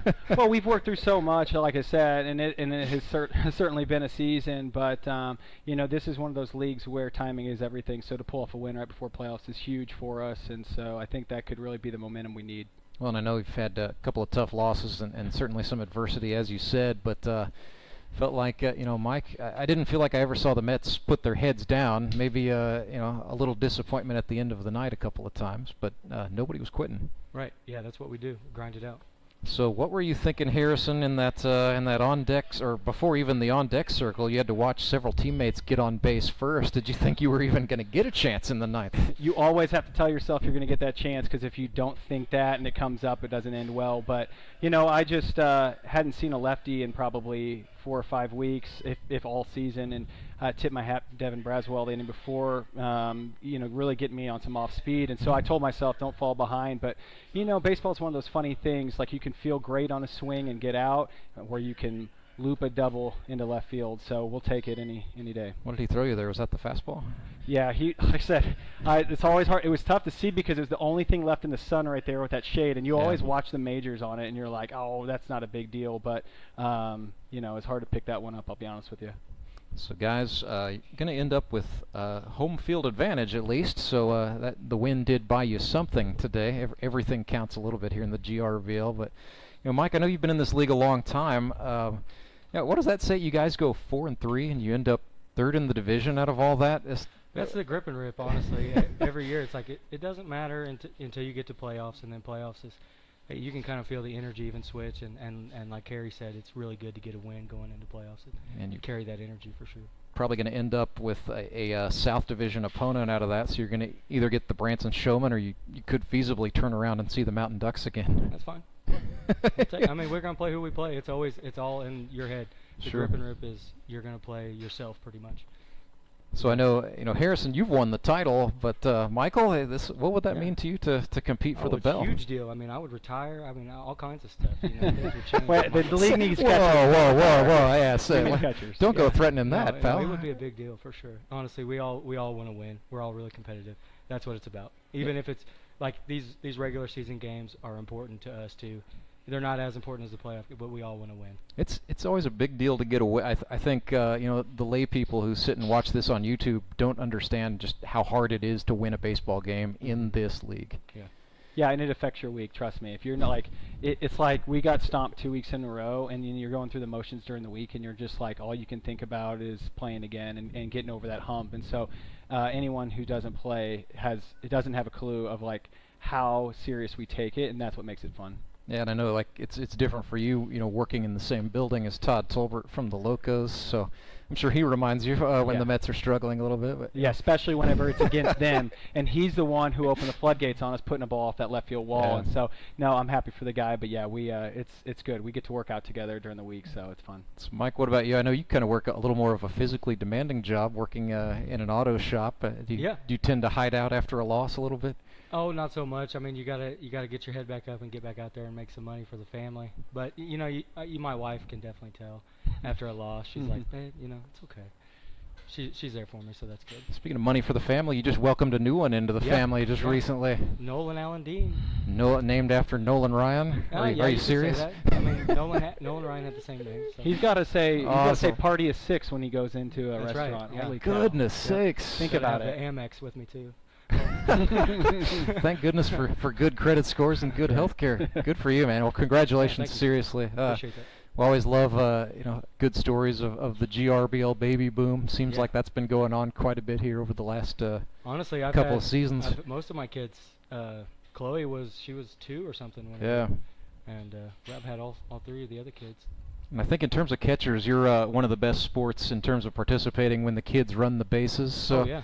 how fun is that for you guys so the kids will actually maybe remember seeing Dad play ball? Oh yeah, that's great. I mean, they haven't been able to make as many games as usual, but whenever you hear "Go Dad," I mean, it's the best ever. Like that's way better than there's double no off the ball. there's no better feeling, honestly. Like there's a good chunk of it of why we're doing this, and it is really just to show your kids that what it's like to get out of the house and get out on the field. It also helps because we fail too. They see us fail, and baseball is failing. And you just got to get back up and do it again. I think that's good. Absolutely, life lessons through sport. We'll end it with that, guys. We'll let you get back to those families and celebrate a victory this week. Thanks for what you do, Rance. Harrison Waters, Michael Easter, and the Springfield Mets 10-8. They defeat the Ozark Mountain Ducks tonight. We will likely see the Mets, we are almost assured of seeing the Mets next Sunday, and time and opponent to be determined. What we're going to do is shut down this stream, start up a new one here in just a couple of minutes before we bring you the Nixa Suckers and the Branson Showmen on Baseball Night in the Ozarks. So for all of us here at the GRBL, for the executive producer Tony Lewis, and for our director Derek Saiko, my name is Rance Berger. Good night from Ozark, Missouri.